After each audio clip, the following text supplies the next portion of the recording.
Were you satisfied with the way the government, not just the police, but the way the government handled your son's emotional distress? Oh, no. No. What should the government have done, and what should they do differently? Well, to me, they never do nothing for my son's case, because all these people, 8 of them will realize now they go earlier retirement because they want to work on my son's blood in their hand and collect our work check. So I don't appreciate it at all.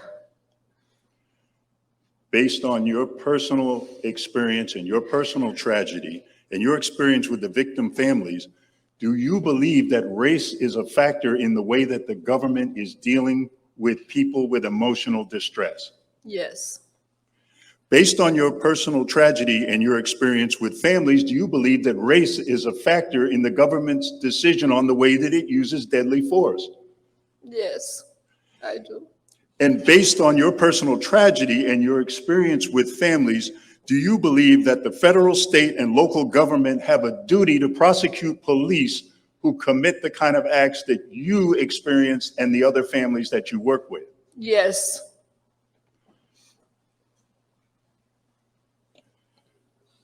Based on your personal tragedy and your experience with families, do you believe that the federal, state, and local government are purposely omitting this duty to prosecute the police that do what they did to your family and the families you work with?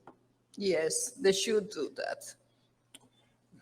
No further questions. Ms. Ba, thank you for your courage.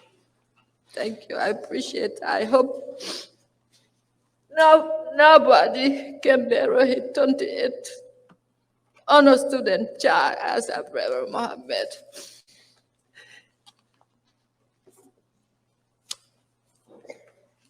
I saw my son dying. I begged him, I said, please, please, let me talk to my son. He never do nothing wrong.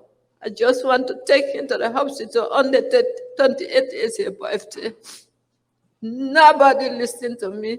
They murdered my son in the cold blood, and they cover it, everything. It took me 6 years before I put the truth out from the civil suit judge and jury, hold them liable. They still working around. Nothing happened to them. When me and my family are suffering, I will never be the same in the rest of my life. Thank you. Thank you.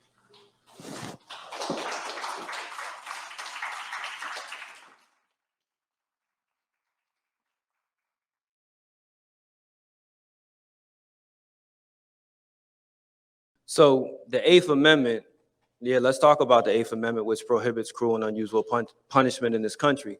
The 8th Amendment allowed the state of Pennsylvania to keep Russell Maroon Schultz in solitary confinement for 30 years. The 8th Amendment allowed the state of Pennsylvania to keep Joseph Jojo Bowens continuously in solitary confinement for 34 years.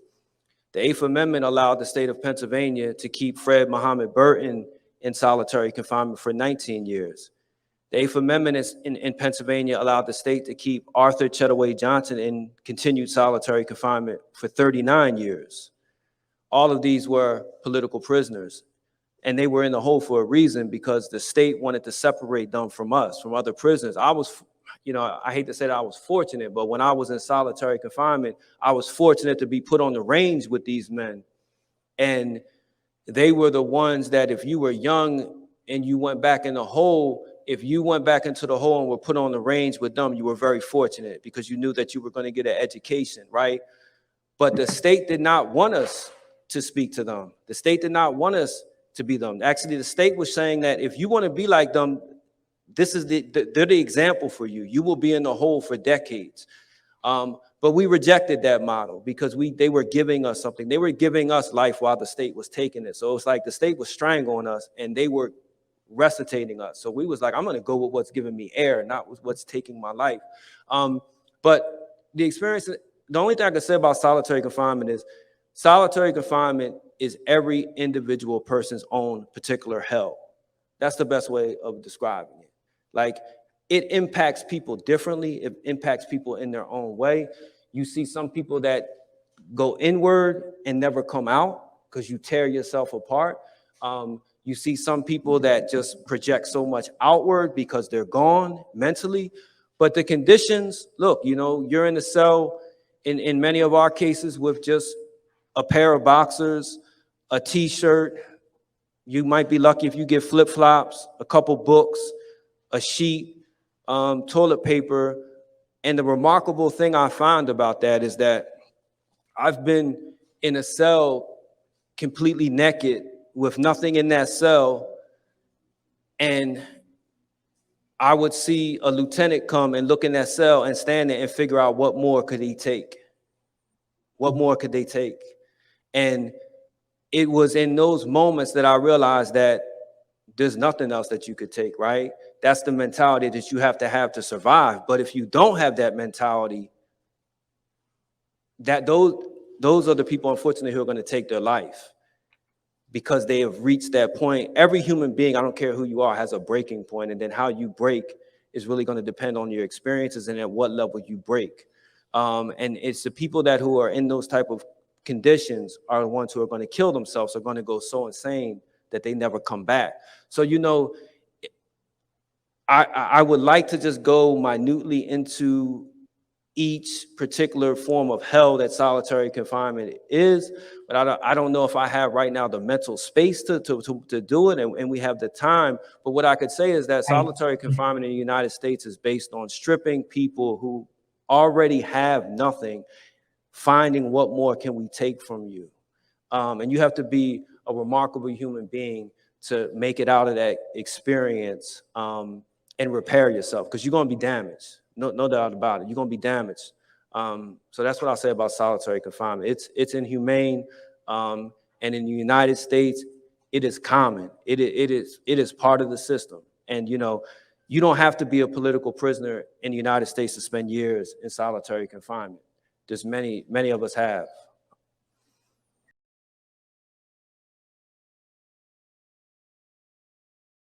So I'm going to turn in a minute to, you know, some of the things that have been done to address, but I want to ask, have family members of political prisoners been treated in a way that you would describe as egregious? I would definitely say that they have been treated in a way that's egregious. Family members, it's already difficult for family members who have incarcerated loved ones to stay in touch, to visit. When you think about the point that I was making earlier, that many of them have been shipped off to far off places, particularly within the federal system here in the United States. If you're in the custody of the Bureau of Prisons, you can be held in any Bureau of Prisons facility, any place in the country. So your home may be Florida, but you may be incarcerated in the northwest part of the country, et cetera. So that already is difficult. If I turn just for a moment to Assata Shakur, who unfortunately is no longer in custody, but her daughter and her son-in-law have literally been abducted off the street and held for questioning by the local and I believe also federal law enforcement authorities. And this has happened on more than one occasion. Family members frequently are concerned about whether or not their mail is tampered with, whether their phones are tapped. So it's very, very difficult for family members. And then there's just the stress and the anxiety about the safety of their incarcerated loved ones. You know, one thing I didn't say, but I'll just say it really quickly because I'm mindful of time, is that the nature of the prosecutions against political prisoners is also very different from people who are charged socially. So the charges are shaped in an effort to make sure that they're literally buried inside prisons and that they never get out. So political prisoners in the U.S. have languished in prison for decades. And, you know, why is this? What are the strategies that have been employed to address this problem? Well, the why is pretty simple. And I think it's that the U.S. government is intolerant of any right to resistance or dissent and has no appreciation or understanding of the right of people who are oppressed to fight their oppression, particularly if those people are Black and brown.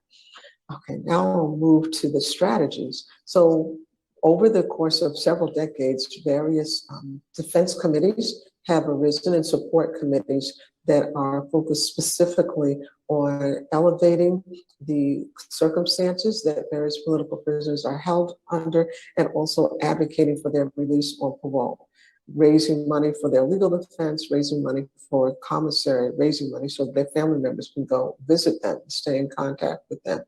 I think those strategies have been helpful, hiring lawyers who have good politics to represent them before the parole board, prepare them to go before the parole board, and to appeal denials of their applications for release on parole.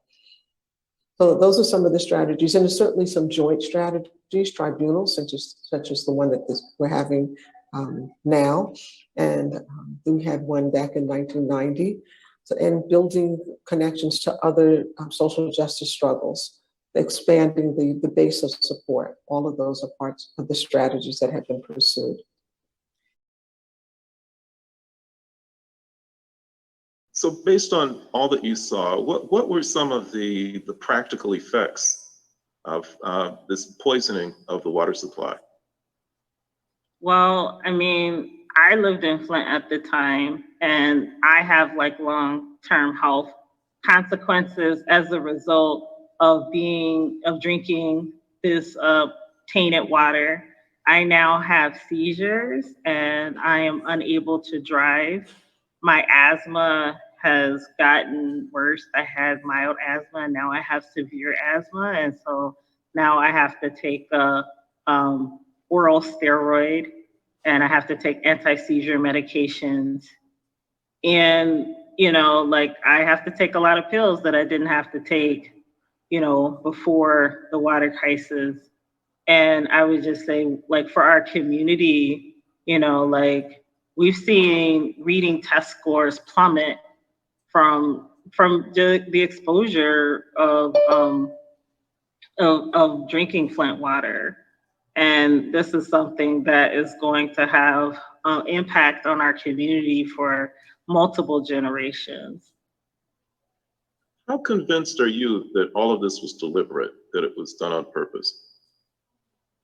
I mean, I'm very convinced because like all of the others, so like Flint is like the Blackest community in Genesee County, and the rest, originally like we were all under Detroit water. And after the switch to the Flint River, only Flint was on the Detroit water. With all of the white communities, they stayed on the Detroit water until they built like this pipeline. And the reason why, the justification that the emergency manager gave was like, it's just finances. And the crazy part is like, Flint is the birthplace of General Motors, and we do have a General Motors plant in Flint. And General Motors was able to get clean water so they can like continue to manufacture parts because their parts were rusting on Flint water. And the emergency manager hurried up and made sure that they had access to clean drinking water. And we asked why, if this is happening to parts, automobile parts, what is it doing to our bodies? And the emergency manager said, that's apples and oranges.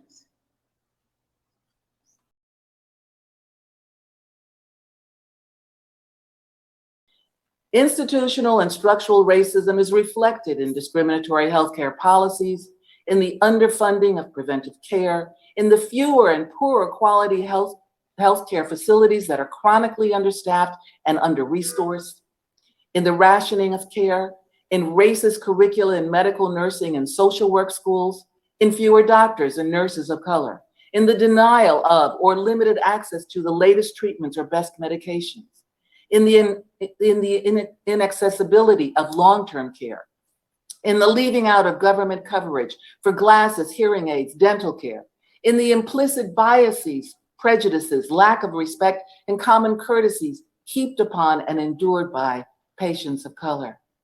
All of these, along with the detrimental impact of the chronic exposure to elevated stress hormone levels, plus, are culpable in the existence and persistence of the racial disparities, the greater morbidity and mortality from acute and chronic illnesses, and the negative healthcare outcomes so well documented in the scientific and popular media.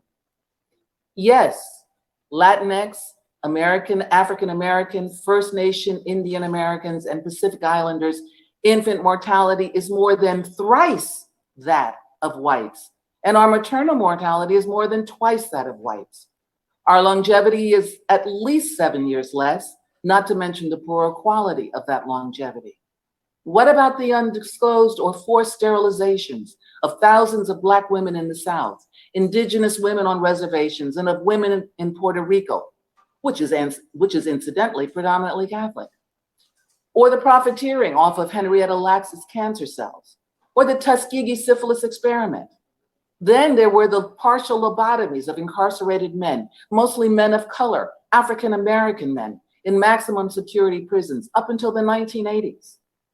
Now, we not only have mass incarcerations of teens and adults of color in this country, but we have the recent expose of the decades-old dark ages system of mass incarceration, including solitary confinement of Black children as young as 8 in Rutherford County, Tennessee, on charges that didn't even exist, to name just a few racialized medical and mental health crimes.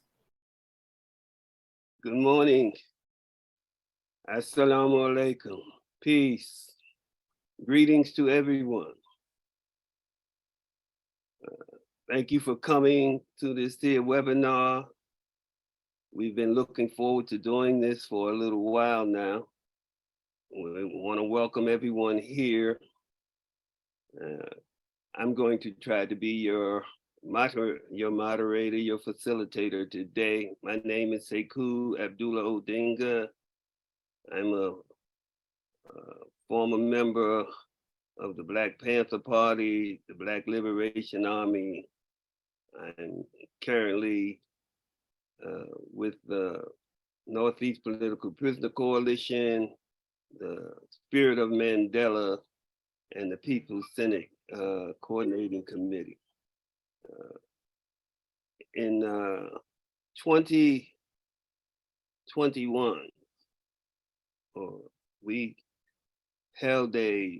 Spirit of Mandela held a international tribunal with international jurists who set to listen to us charge the United States with genocide. After listening for 3 days and hearing all the testimony and evidence that we presented, they deliberated and brought back a guilty verdict against the United States. So from there, we decided that we needed to do more than just find them guilty of genocide, which many of us already knew. Most of the world know what they did to the indigenous people here when they got here, what they did to Africans that they kidnapped from Africa. So we decided we needed to try to put something together to fight this genocidal actions of the United States. And one of the things that we came up with was the Peoples Senate. This webinar today is going to try to explain the Peoples Senate for you all and for you to get a better understanding. We will have questioning and discussions after different segments of this webinar. We're going to try to present it to you in 3 parts: history, background, and contemporary struggles. I think here we're going to start out with a couple of videos of that were made by 2 of the participants of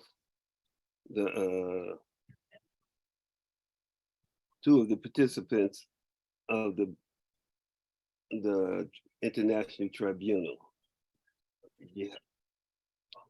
Jihad, Mumit, and our sister from Africa, Magdelene. I'm sorry, her name. Anyhow, we're going to start off with a brief, let's see here. We're going to start Good off. afternoon, Okay. my dearest comrades, colleagues, brothers and sisters from all progressive movements directed at achieving full liberation and emancipation of Black, Brown, and Indigenous peoples from oppression of any kind. I wish to acknowledge the distinguished colleagues from the Spirit of Mandela Coalition, Rosa from the Occupied and Colonized Peoples Forum, Physicians for a National Health Program, Ubuntu Philadelphia, Black Panther Party Alumni Legacy Network, the Texas Death Penalty Abolition Movement, Indigenous Education, Campaign to Bring Mumia Home, and the organizers of the Peoples Senate, and all involved in the International Tribunal on United States human rights abuses against Black, Brown, and Indigenous peoples, which has opened the door for strategic program of action for which the People's Senate is expected to carry on the baton. It is evident that democracy, as it is traditionally known for its value or lack of a fit as an import, has caused a facetious dependency on justice, a social construct of a further import emanating from questionable humane moral legitimacy and credibility. Such has resulted in the people depending on themselves for justice, legality, and a people's justice through international and national platforms created for their own benefit and their own means to seek and to implement their justice. Such is the legitimization of the former, being that of the people in the true form of what traditional democracy was intended to deliver insofar as justice and equality. The construction of the International Tribunal on the United States human rights abuses against Black, Brown, and Indigenous peoples was with the intention of serving as a launchpad for the latter in respect of quantification of a best practice model that would be for the purposes of replication and would ideally serve in those projects where a people's justice platform is necessary in the absence of one of justice being provided by the state and its institutions.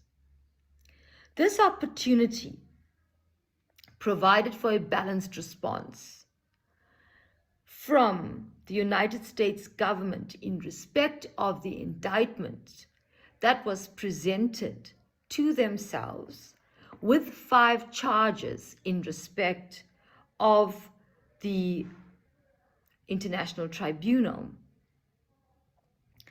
that was clearly treated with disrespect, as is the illusion of democracy and justice created by the state and subsequent shifting the ground by the people's determination.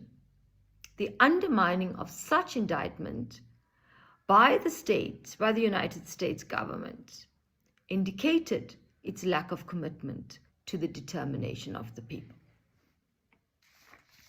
Hence the indictment with 5 charges. Charge 1 being that of police racism and violence, mass hyper-incarceration, political prisoners and prisoners of war, public health inequalities, and 5, environmental racism. Each charge from count 1 to count 5 having resulted in a verdict guilty of genocide. In such instance, the dependence was legitimized through a witness or testimony process, of which over 30 witnesses presented their real-time account of events relating to the above, and resulting in analyzing that in instances that justice was not served over the years, such would be sought via numerous campaign strategies for such reparation and reconsideration of justice. The People's Senate therefore legitimizes a people's process for a dependency on justice by the people for the people. This is truly the genesis of democracy by those handed down untimely murder and brutality, death sentences, prison sentences, and inhumane conditions organized by the Spirit of Mandela Coalition, which has mobilized the emotions and factual experiences of people that must be a basis for a constructive reorganization of young people, academics, women, professionals in the general people, the people of interest in the reconfiguration of acts of injustice not being color-coded with discrimination and prejudice in or out of a constitutional democracy, and further within the illegitimacy of international instruments aimed at creating perceptions of peace and justice while serving as an altar of human sacrifice by complexes of social superiority versus equality. This is centrifugal in the development, establishment, and implementation of all matters taken to the People's Senate for consideration and ultimately effective action. It is in this spirit that I wish the establishment of the People's Senate well wishes and strong determination in their drive ahead. And so too this webinar and those that will follow, the same strength and the same considerate action as was intended in the International Tribunal against the United States abuses of Black, Brown, and Indigenous peoples. I thank you.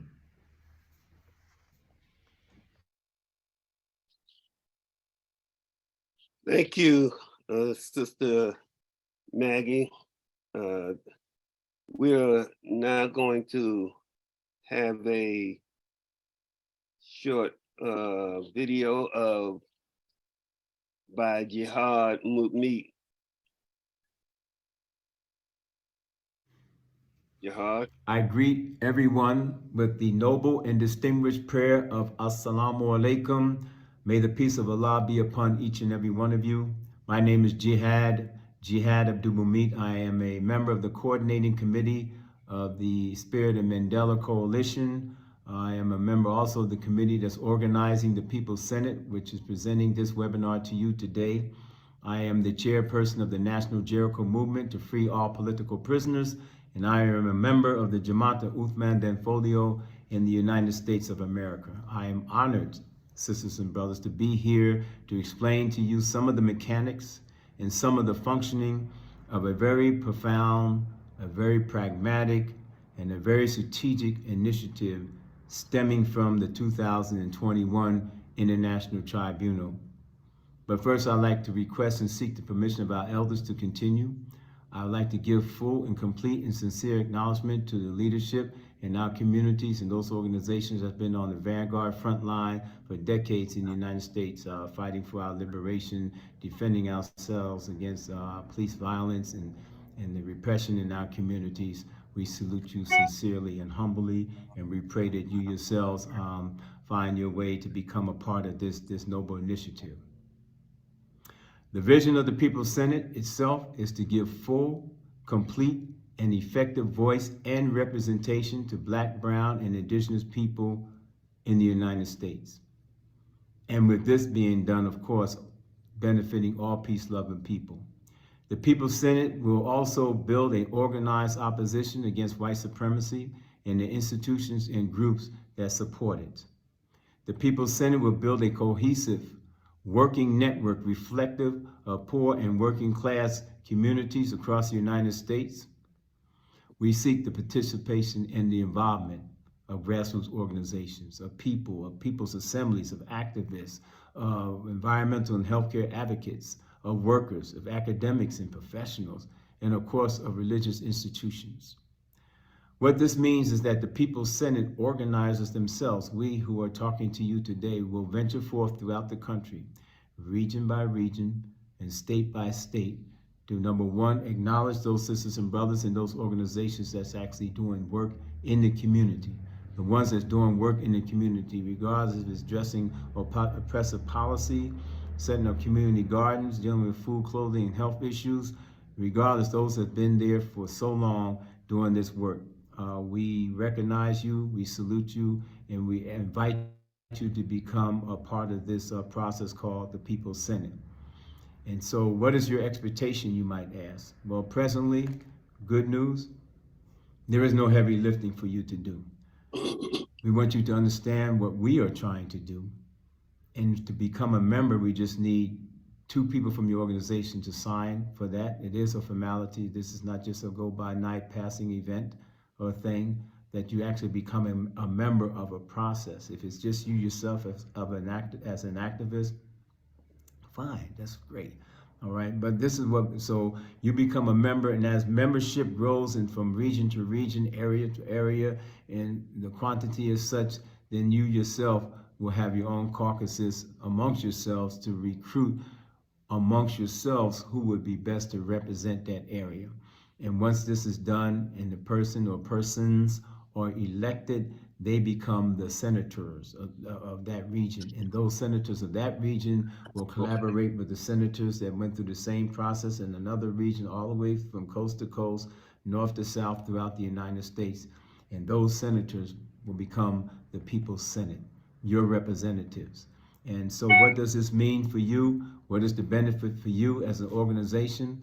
Because understand, sisters and brothers, we're not asking you as an organization, as your own People's Assembly, whatever you're doing, to give up anything. We're not asking you to change anything. We are inviting and embracing you into a process that will expand your exposure to resources and other like-minded organizations that you may not even have a clue that exist, because these senators representing you in their collaboration with other senators throughout the United States will meet regularly and prioritize the information, what's going on in their areas. That's their job to do that and be able to give you the appropriate feedback and bring you in contact with one another. Those senators will be able to facilitate the sharing of resources, and they also will be able to establish this viable communication network, which is so important for sharing accurate information in real time for our organizations to grow, develop, and respond accordingly to the different issues happening.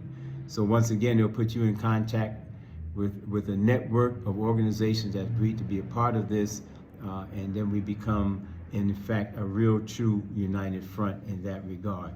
This is the work of the People's Senate. You'll hear much more about it today, but we're asking you directly to become a member of this growing initiative.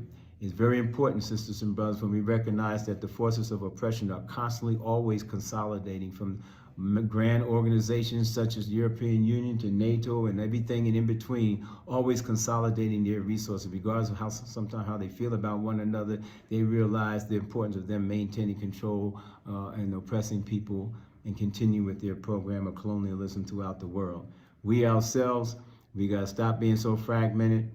There's a part of us, sisters and brothers, that have to lend ourselves to a broader process. This is the opportunity to become a part of that broader process. So again, this is Jihad Abdulmumit signing out and looking for your involvement. Assalamu. Thank you, Brother Jihad. Next, we're going to have words from Jalil Muntaqim. Jalil Muntaqim was released from prison to parole on October 6, 2020, after being confined for almost 5 decades. Jalil is a veteran member of the Black Panther Party and the Black Liberation Army.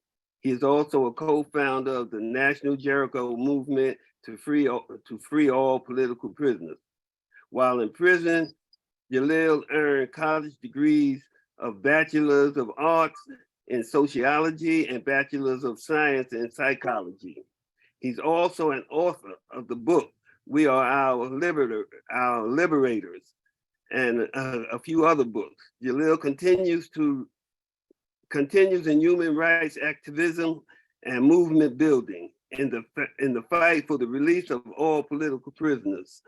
Jalil called for the establishment of the Spirit of Mandela Coalition while in prison. Upon his release, he immediately got with the Spirit of Mandela Coalition and have been helping to build its initiatives and ever since. Jalil is, are you there, Jalil? Yes, my brother, I'm here. Assalamu alaikum, peace, paz, Hambar Gandhi, Jumbo, Alpha Adea, Irene, Haping, Shalom, Guten Tag, whatever is your language, I speak to you in peace and solidarity. I'm Jalil Muntaqim. I appreciate the introduction of Comrade Sekou. I definitely appreciate the statements that have been made by our Chief Judge of the International Jurist, and Magdelene, and also from our comrade Jihad Abdulmumit, the chair of the Jericho National Movement. We are engaged in the process of changing the dynamics of what we are known to be governed by a system of colonialism and neo-colonialism. We are understanding that the course of action based upon the decision of October 25th, 2021 by the International Jurist found the United States guilty on 5 charges of mass incarceration, charges of health inequities of Black, Brown, Indigenous people, charges of environmental racism, charges of the existence of political prisoners, charges of killing, state-sponsored killing by police of Black, Brown, Indigenous people. 5 charges the United States has been found guilty of by an esteemed body of international jurists. That informs us that this government has been engaged in the process of genocides against Black, Brown, Indigenous people for the last 400 years. Right, and in this regard, for one of the areas for which we want to address attention to is the issue of mass incarceration. And how do we address that issue? One of the ways we address that issue is that we demand penal slavery and involuntary servitude be removed from all state constitutions. Or anything that is engaging in the processes of penal slavery, we want it removed. We want that language removed based upon the 13th Amendment of the United States Constitution. That's one of the actions that we are demanding, that we are urging our people across the country, particularly those of the People's Senate. So anyone who asks if there's a program about the People's Senate, that is one of the programs, right? Based upon the decision of the International Jurist finding the United States guilty of engaging in mass incarceration. Right? We want to remove the incentive of mass incarceration by the demanding that individuals inside prisons are provided minimum wage and all the guarantees of labor, right? All the labor laws be regarded to those incarcerated. What we're now defining as incarcerated workers. This is one of the jobs of the People's Senate. We want to ensure that across the country, that the idea of slavery and involuntary servitude is removed from all state constitutions, and that our comrades and our brothers and sisters inside these institutions who have been targeted, our community has been targeted. Let's understand this, right, thoroughly, that our community has been targeted for mass incarceration. The school to prison pipeline is part of that targeting, right, it's across this country. And we have to, they feed the system of penal slavery and involuntary servitude by virtue of creating laws that subjected our community, Black, Brown, Indigenous community, to various forms of surveillance and restriction, police surveillance and restriction, and all murder that we have suffered in this country for the last 400 years, at least since 1865, when the penal law came into existence, penal slavery came into existence. For the last 150 years here in New York State, we've been fighting against these penal laws. And so for us, it is extremely important that we understand one of the principles, one of the goals and objectives of the People's Senate is to end mass incarceration.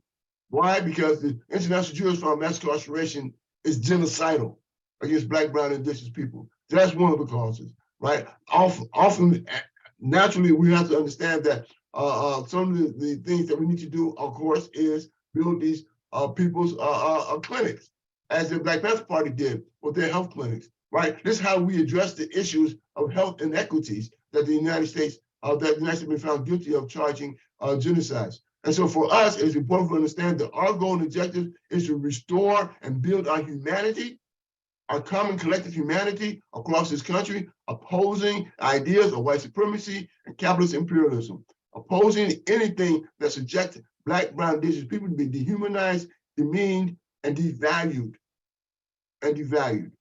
Right? In order for white supremacy to exist, you have to have someone who be inferior, right? And we, Black, brown, indigenous people, are no longer considered to be inferior by a system of government that has been engaged in the process of genocides against us.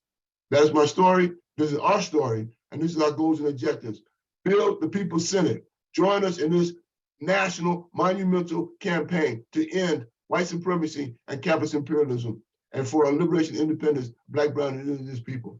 Thank you for coming to the People's Senate, and hopefully you will join us moving forward. Assalamu alaikum. Wa alaikum assalam. Thank you, brother Jalil. We want to ask folks to put any questions, statements in the chat box. We will be, it's too many to take questions from everyone, so we will pick some of the questions and try to respond to them. If you have statements, you can make a very short statement. Try to keep it under three sentences, if that's possible. Kathleen, do we have something? There is nothing in the chat so far, so I encourage everybody to please put whatever questions you may have. We have about 10 minutes now for you to participate, raising questions about the People's Senate or any of the other issues that were raised. Please put it in the chat. We're not going to, don't raise your hand because it's too many people to look at. So if you have something, please put it in the chat.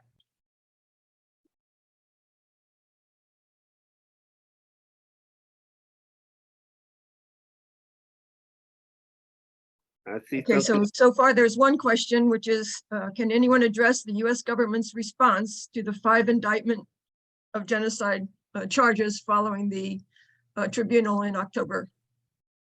It's October 2021. I'll try to take it.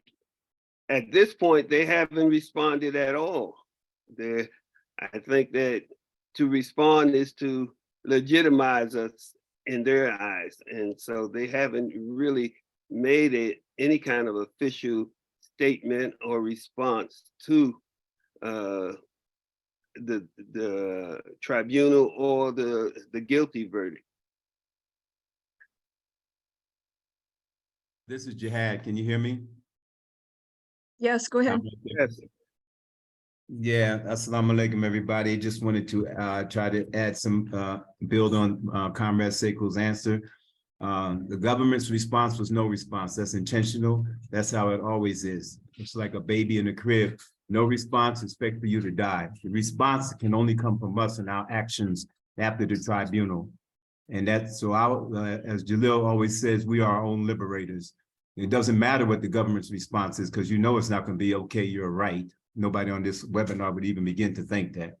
When movements are strong and they represent the possibility of building and growing and developing, the government's response is no response, because they're banking on the fact that in our 24 life existence of food, clothing, and shelter, paying the rent, paying the bills, of rise, and all this other stuff that we have to do, that every demonstration has its beginning, its nodal point, and its end. And you will be going back home and things will remain somewhat the same. So my point is that, sisters and brothers, the response is not so much what the government says or doesn't say. The response lies right within our ability to capture our, and move forward toward our own freedom and liberation. Thank you. Okay, another question was, is there any particular role for the youth, and are the schools involved?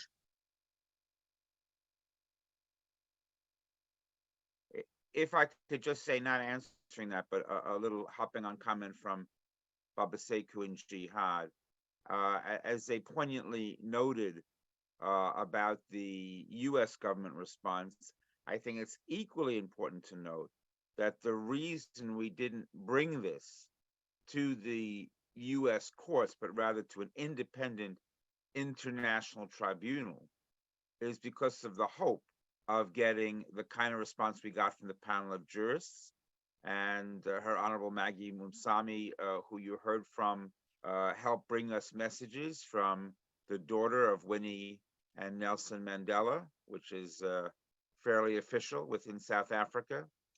But it's also important to note that governments of Venezuela, of Cuba, of others have responded and have noted and met with us and spoke of continuing work with us in bringing this international case before the international human rights community, including some other nation states.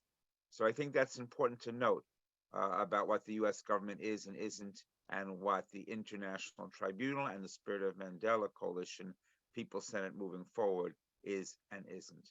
Thank you.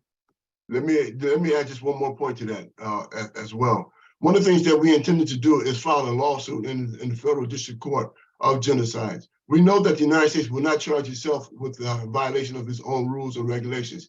On the books in the United States federal courts is the law 18 USC 1091. 18 USC 1091 informs us that the United States has a signature treaty with the 1948 Genocide Convention. So therefore, on the books, in the federal courts, on the books, they have genocide law, right? That they are in violation of. They are not going to charge themselves, so we have to charge them. And so we intend to file a lawsuit for all the practical purposes of charging the United States with engaging in the process of genocide against international law and against their own federal state law.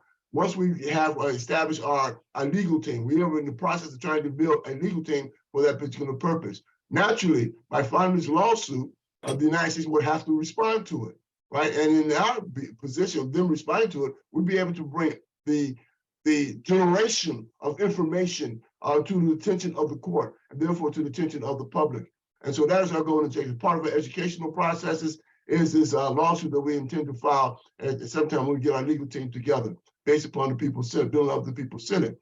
And therefore, for us, it's a continuing processes of organizing, teaching, and challenging the system of genocides. We want to remove ourselves from that harm. But in order to do so, we have to inform the public how we are being harmed, how we're being traumatized. And for many of us, we have normalized that trauma.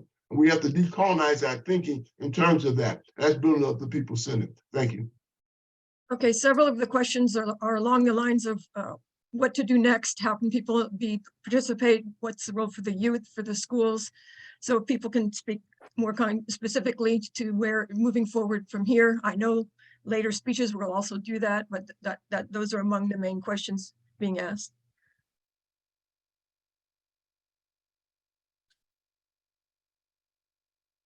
Jihad, you want to take that? Yes, I was just fumbling with my mute button. Yeah, so the role of the youth is essential in what we're doing. And all revolutions, are predicated upon the strength of young sisters and brothers. And I have to reflect back, many of us in different formations, not just the Black Panther Party, but any one of us has been involved when we were young. Just recall the energy and the zeal that you had back then, and what was accomplished even without the technology of cell phones and Facebook and internet, what we were able to accomplish. Mind you now, back in the Black Liberation Movement and on the heels of the Civil Rights Movement, everyone was young. All the leaders that you revere, that we revere, Al-Hajj Malik al-Shabazz assassinated 39, so just start counting backwards and all the work that he did. Dr. Martin Luther King Jr. assassinated at 39 and all the work that he did. The Stokely Carmichaels, the Huey Newtons, the Bobby Seals, everybody's young. Everybody's young. They have some old joker like me up here talking with gray in his beard that's almost 70 years old. So the door and the process for youth involvement is always there. We encourage that. We encourage the youth and their formations to become part of the People's Senate, to have their own caucus. This is a format. This is a process that you can take control of and lead and direct and do so many different things with. So the role of the youth is encouraged. We actively seek out and solicit the role of young sisters and brothers to be a synchronized part, which is an essential part every last aspect that we do is very intentional. Thank you.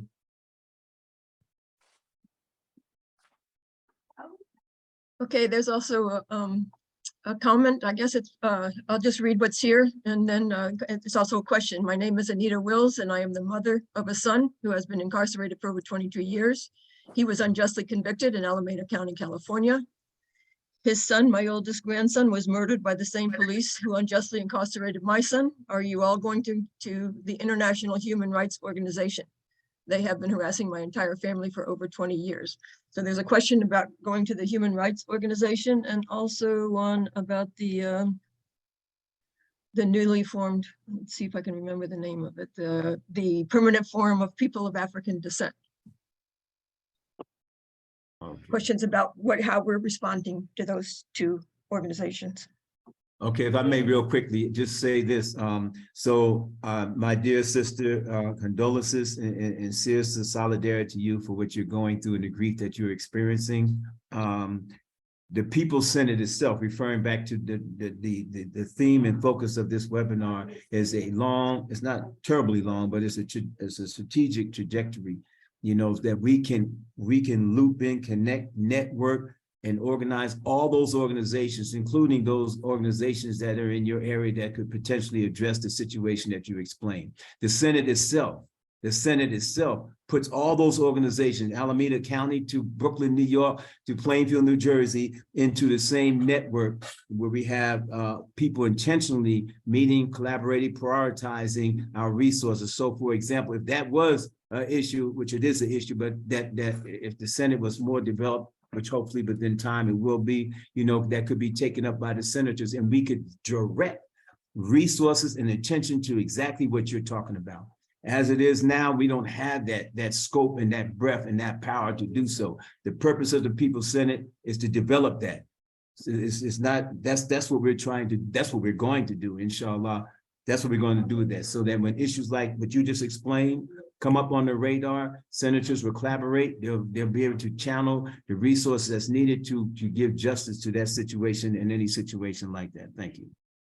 All right, Kathleen, thank you. That's all we have time for right now. Yes. In terms of questions.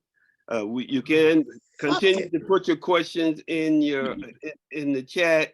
We will be opening up for questions and statements again. Now we want to go back to our program and call on some of the other speakers. We're gonna ask Professor Cutchin, Professor Steve McCutcheon. Professor Steve McCutcheon joined the Baltimore chapter of the Black Panther Party in 1968. Due to the state charges filed against 13 of his comrades and himself, he was forced to seek refuge with other chapters in Philadelphia, New York, and New Haven. In March 1972, Professor Steve, whose pen name is Little Masai, arrived in Oakland, along with many other party members from around the country. He resigned from the Black Panther Party in 1980 and will go on to teach math and ethnic studies in the Oakland School District. He is now the education curriculum coordinator of the Black Panther Party Alumni Legacy Network. Professor Steve, please. Is Professor Steve here? Yeah, it's looking like we might have some technical issues with Professor Steve. I'm wondering if we could move through the sequence and then we could come back to Professor Steve. All right, well, maybe we can go to Polly Walker. Polly Walker, PhD, is of Cherokee ancestry and a member of the Cherokee Southwest Township. She lives on the homeland of the Pueblo of Sandia. and is a founding member of the Indigenous Peoples Working Group of the International Peace Research Association. Her practice and research focus on transforming conflict that Indigenous peoples experience with an emphasis on addressing the structural and cultural violence inflicted upon them. Sister Polly. Osio, Please excuse me for mispronouncing your name. no worries. Osio Chichalegi, Natohiada Idehesti. The research and practice that I'm involved in focus on addressing cultural genocide, the planned destruction of Indigenous peoples' ways of knowing and being. This happened in large part through the native boarding schools, and it now occurs through the ongoing processes of colonialism. In the Indigenous Peoples Working Group of the International Peace Research Association, we're working to disrupt the ongoing violence toward Indigenous peoples' ways of knowing and being, which tend to be marginalized and silenced by dominant Western paradigms of governance, education, and research. And we support the recentering of Indigenous peoples' conflict management, justice initiatives, and peacemaking. For example, many Indigenous peoples' peace and justice initiatives are place-based. That is to say, they arise out of relationships of reciprocity with the natural world. Colonialism seeks to obscure these relationships, marking them as fanciful or primitive. I'd like to share with you now a short section of Muskogee Creek poet Joy Harjo's poem entitled Conflict Resolution for Holy Beings. And in her poem, she recenters Creek ways of knowing and being. And these are her words. Set conflict resolution ground rules. Recognize whose lands these are on which we stand. Ask the deer, turtle, and the crane. Make sure the spirits of these lands are respected and treated with goodwill. The land is a being who remembers everything. You will have to answer to your children and their children and theirs. The red shimmer of remembering will compel you up through the night to walk the perimeter of truth for understanding. Joy Harjo.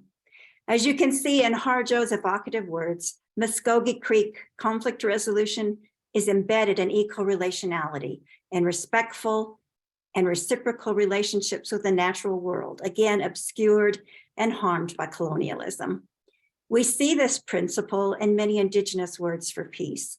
In the Cherokee language, the word for peace is based on the root word tohi, which means the proper or normal state of the world. Cherokee concepts of peace are based on balance in relationships, moving in a fluid way in harmony with the cosmos, all taking place within an eco-relational worldview. Tom Belt, Cherokee knowledge holder and language speaker, explains that Naktohiada is the Cherokee word for peace, in which one is in harmony and balance within oneself and with all of one's relations and the natural and spiritual world.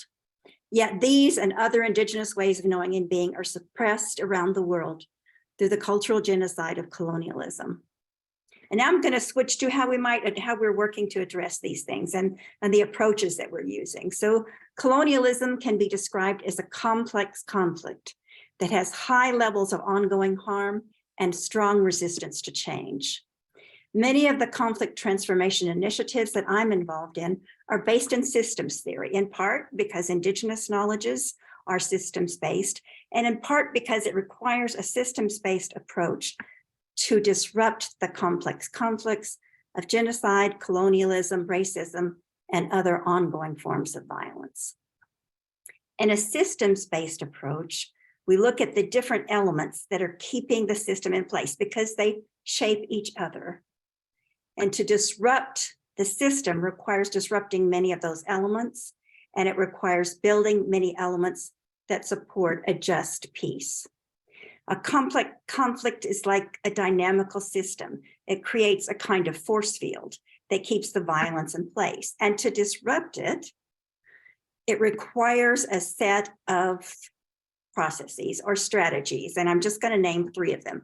One is we need to develop analyses of how different elements of the conflict are influencing each other in ways that keep the conflict stuck in place. We need to open up the conflict to emotional, cognitive, behavioral, and structural complexity. That enhances our ability to address the conflict in more nuanced ways. And we need to work to understand the changing patterns of the conflict. I see the People's Senate as having the potential to engage these strategies to disrupt injustice and to build peace through sharing our common goals and the many programs that we are all involved in. Wado.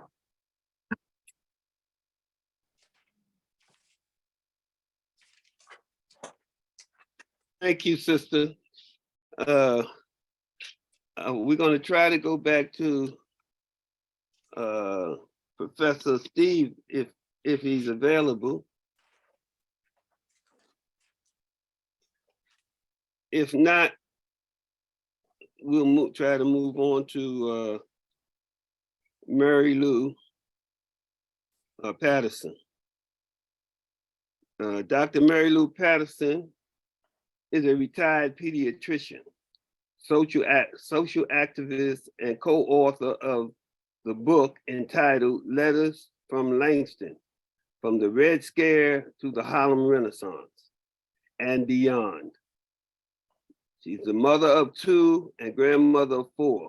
She is on the IFCC Medical Advisory Board, the New York Metro PNHP Board, and a member of CCDS.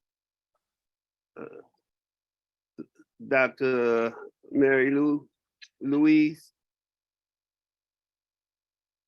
Greetings and hello, everyone.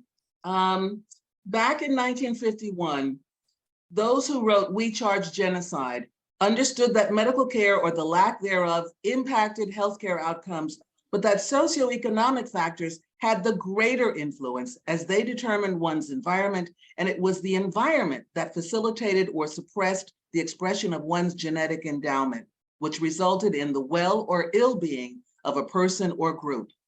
And of those social factors, housing had the greatest negative impact.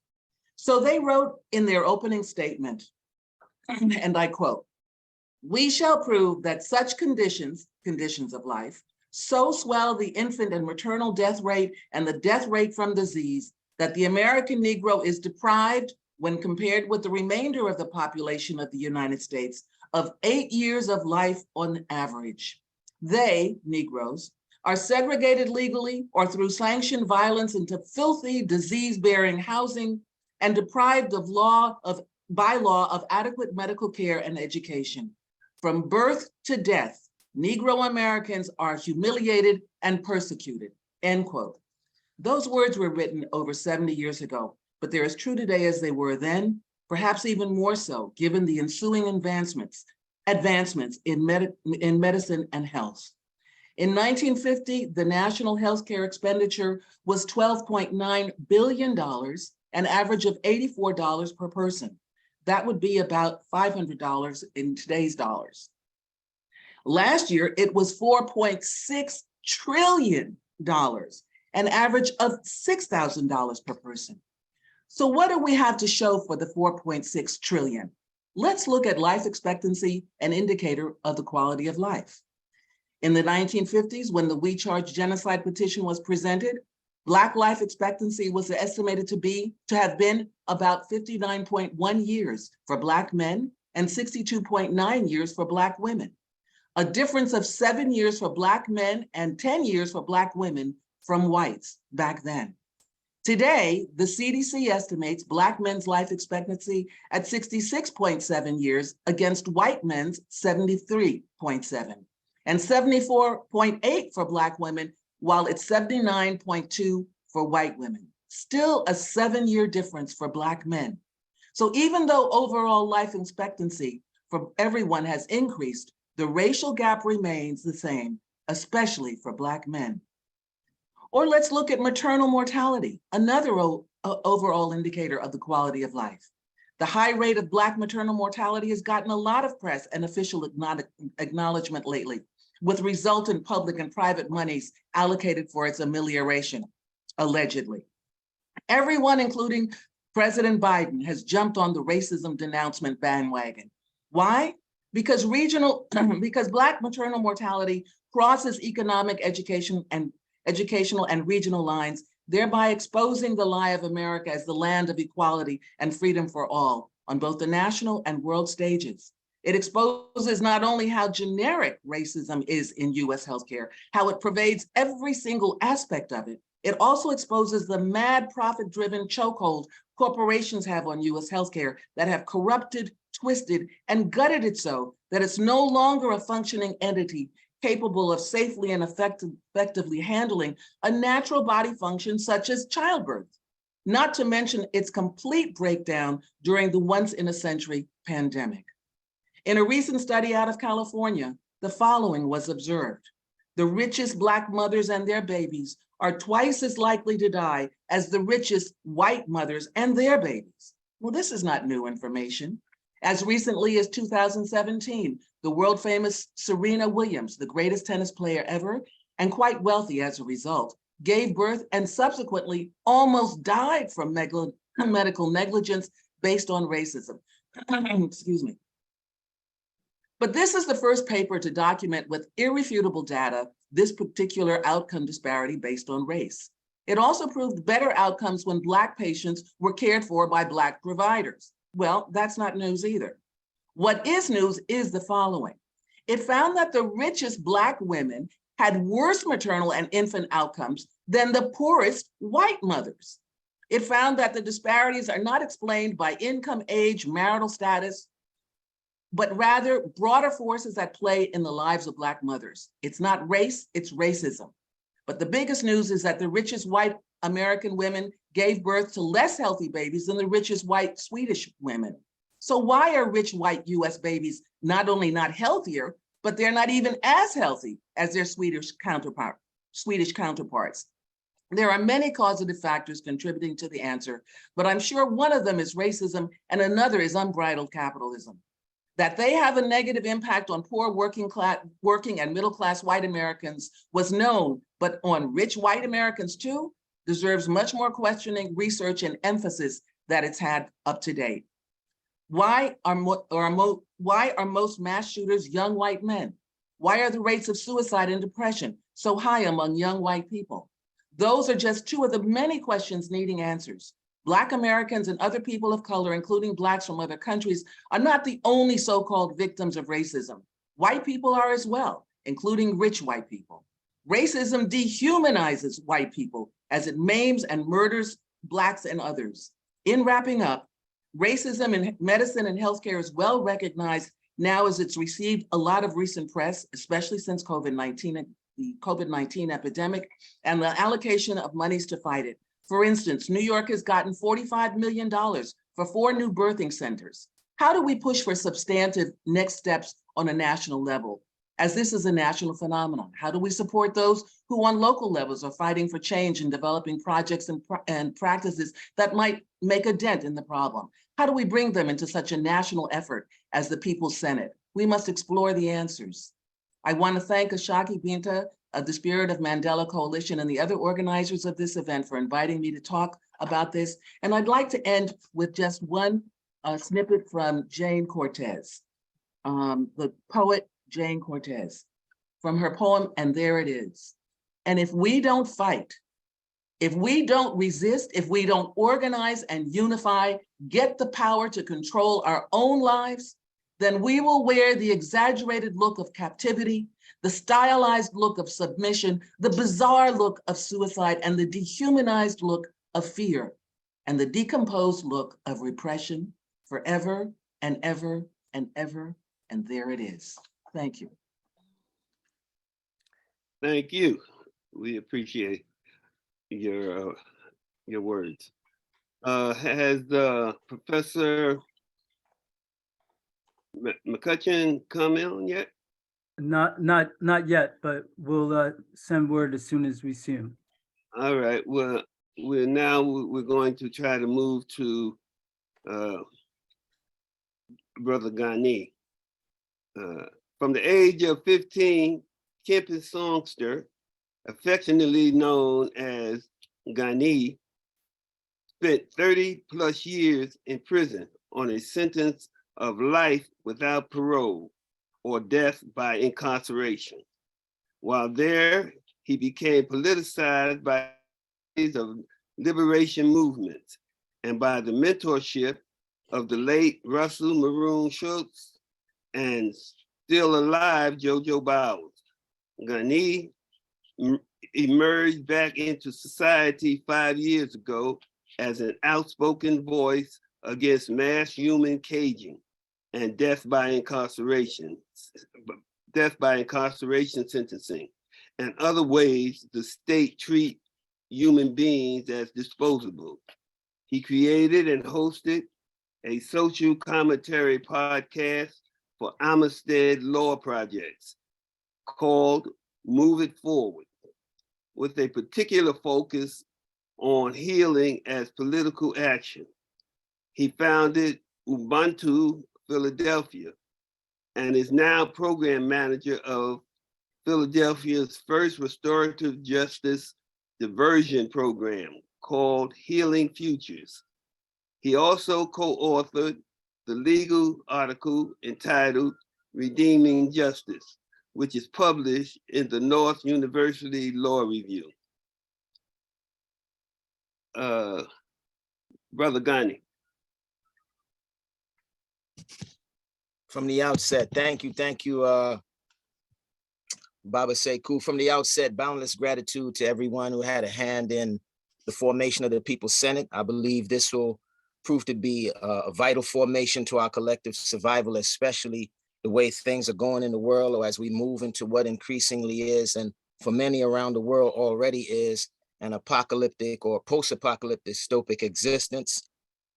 We're discussing some unbearable excesses laid upon the world by capitalism, white supremacy, anthropocentrism, and the ugliest human factors, from racism to militarism, war, the ecological devastation, the human trafficking, multiple oppression, and so many surcharges that our world is suffering under. We add mass human caging or human warehousing to all of that, which makes what I do so important to me as program manager of a restorative justice diversion program in Philadelphia.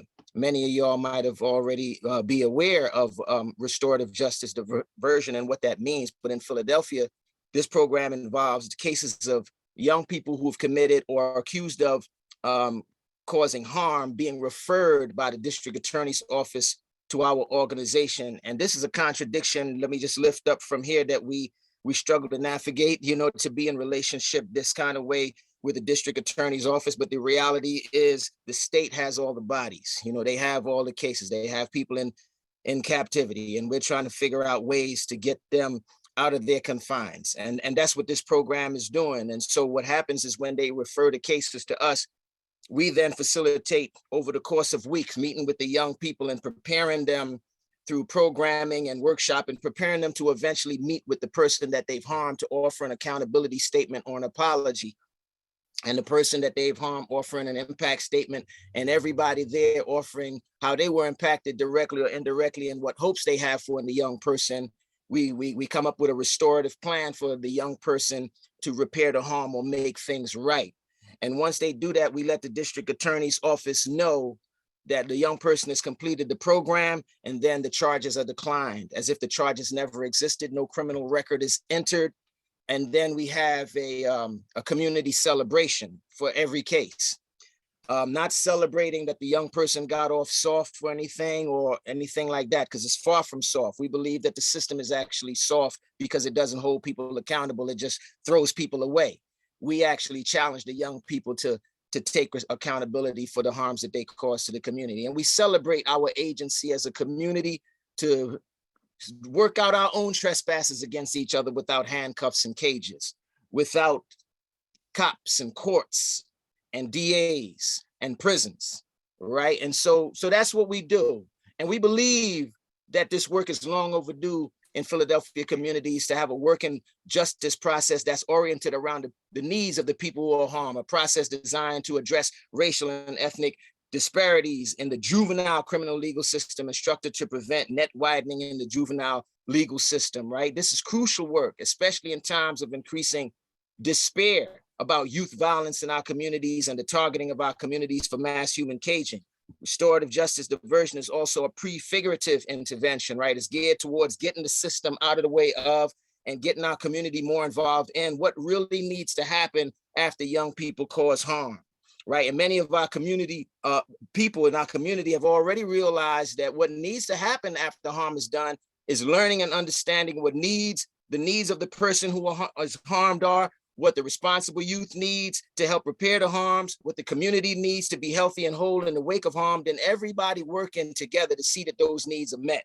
And that process has to be created and held by community members and community-based organizations operating locally and nationally. And so we navigate the contradictions of this work, right? We navigate it, we struggle with it, and our aim is to ultimately get the district attorney's office out of the way altogether, and where solely community referrals and community people are referring to cases of young people that they feel are in need of intervention to us, right? That's the aim, to help rescue young people from the jaws of the system and to have a working model of what the elimination of the genocidal criminal legal system, criminal punishment system, colonial justice system would look like.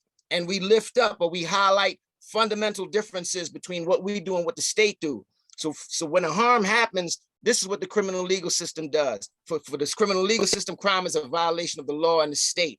For us, crime is a violation of people and relationships. For the system, it's a violation. Violations create guilt. For us, violations create obligations. For the system, justice requires that the state, impose punishment. For us, justice is about the community working together to bring healing and health back into our communities. And it's prefigurative intervention. So it's about that direct site of action, so cited at the point of assumption where beliefs are made and unmade and the limits of possible can be stretched. And the goal of prefigurative intervention is twofold: to offer a compelling glimpse of what's possible and a better future, and also slyly or boyily to point up the poverty of imagination of the world we actually live in.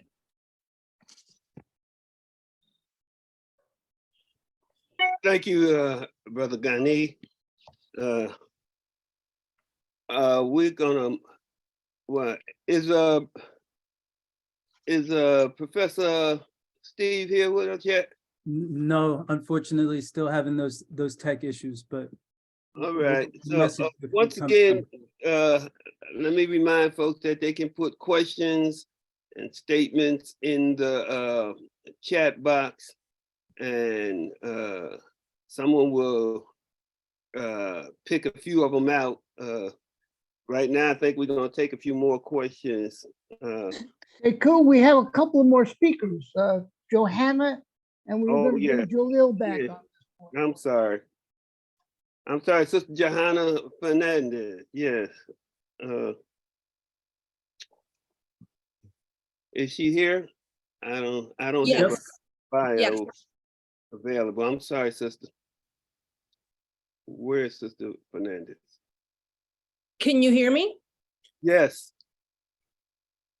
All right. I'm Johanna Fernandez. I'm an associate professor of history at Baruch College of the City University of New York and the author of The Young Lords, A Radical History. The Young Lords are the Puerto Rican counterpart of the Black Panther Party. My 2014 FOIL lawsuit against the NYPD led to the recovery of the largest number of police surveillance records in the country, including those of the police surveillance of Malcolm X. These are part of the famous Handshoe files, which are connected with the surveillance of the Panther 21 here in New York City. And during that trial, it was discovered that the NYPD was working with the FBI essentially to frame the Black Panther Party. I'm also the writer and producer of the film Justice on Trial, the case of Mumia Abu Jamal, and I'm part of the effort to free all political prisoners, including Mumia Abu Jamal. I'm honored to share this stage with political prisoners and with folks who are really thinking broadly about what this moment requires if we are to save ourselves as a people, not only as colonized, formerly enslaved people, but as people generally in the context of a system that's predatory and that's literally killing itself. And you've heard about that from Dr. Patterson, and you've heard that from others. And most recently, we heard from Ghani. What are some of the efforts to try to create a parallel governing structure led by ordinary people to present real solutions to our problems? And that is what the Senate, the People's Senate, is about. Ghani used the term prefigurative. It's a term that's been used in history by all people who've wanted to change the world. We've got to start now, pulling ourselves together and developing structures and institutions that can help us govern democratically and in the name of justice, to save ourselves, essentially. Before I start, I want to say that when Karl Marx was writing his 3 tomes of Capital, which is an analysis of capitalism and its horrors as it was emerging in the 19th century and the 18th, when he talked about the alternative, you know who he was referring to as the alternative to capitalism, where he got those ideas from? He got those ideas from First Peoples, Native Americans and First Peoples in Africa, whose societies were egalitarian and communal. So these ideas about egalitarianism and being able to run society of our own accord, in our own interest, these are old ideas developed over thousands of years and structures by people of color the world over. As we heard during the replay of elements of the last tribunal, we've been through it as a people. I mean, we heard from the mothers of victims of police terror and lynchings about how the government has done absolutely nothing, talked a lot, but done nothing to preserve the legacy of their children killed by police. We've heard about the horror of lead poisoning in cities across the country. To look outside of our homes is to see a world in crisis. The United States in particular has prevented successful organized rebellion. How and why? In the 1960s, the US government began to deploy racist law and order policies. It demonized Black Power era revolutionaries who were putting forth a more humane way of organizing society. The Black Panther Party, for example, its breakfast programs, its health clinics, those were all prefigurative programs that sought to do now what we think a new society is capable of doing for the people. That was a threat to the US government. So during this period, the United States also begins to demonize political prisoners and imprison those who were rebelling against US empire and the war in Vietnam. Martin Luther King, who was not a radical, wrote one of the most famous documents from a Birmingham jail, letter from a Birmingham jail. Huey P. Newton, Angela Davis, all of these people who were fighting back were imprisoned. In the 1970s and 80s, political prisoners were depicted as cop killers by the government to stoke racist fear among white Americans. And what was the objective?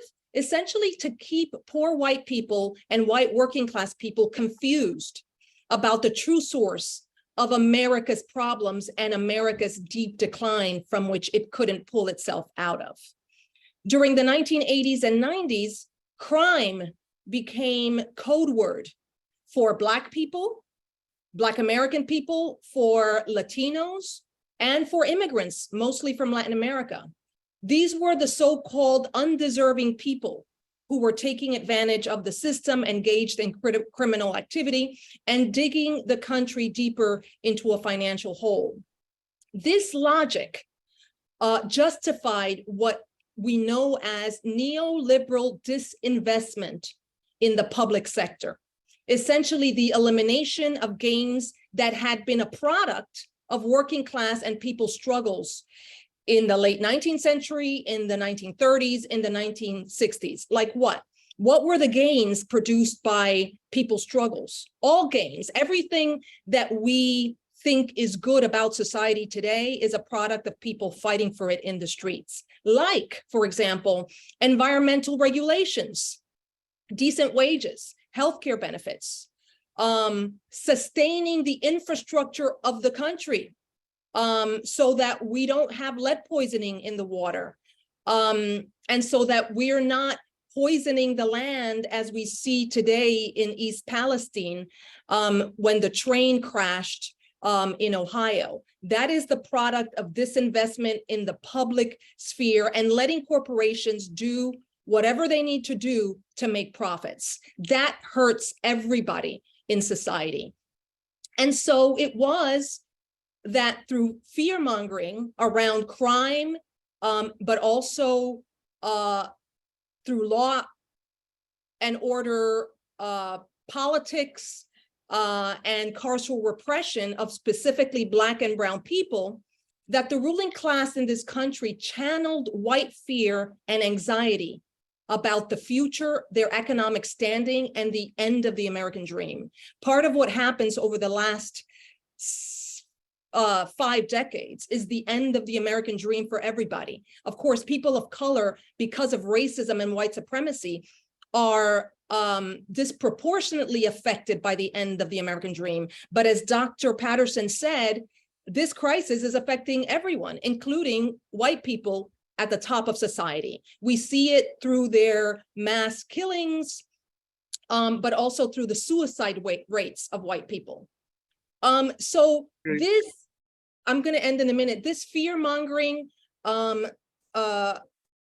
keeps Americans asleep and divided, while the people at the top of society become richer and richer. And I want to read from the document of the People's Senate, which is a brilliant document that people should read to understand what this project is about. It says that 540 billionaires control $2.6 trillion, equivalent to all of the wealth of all of Europe. This is the kind of wealth transfer that we've seen from the bottom of society to the top. And incarceration and law and order and crime and the demonizing and scapegoating of people of color through mass incarceration is what has allowed this kind of wealth transfer to happen in this country without a peep. I'll end there by saying that in a country that calls itself the land of the free, prisons are the 3rd largest employer in the nation.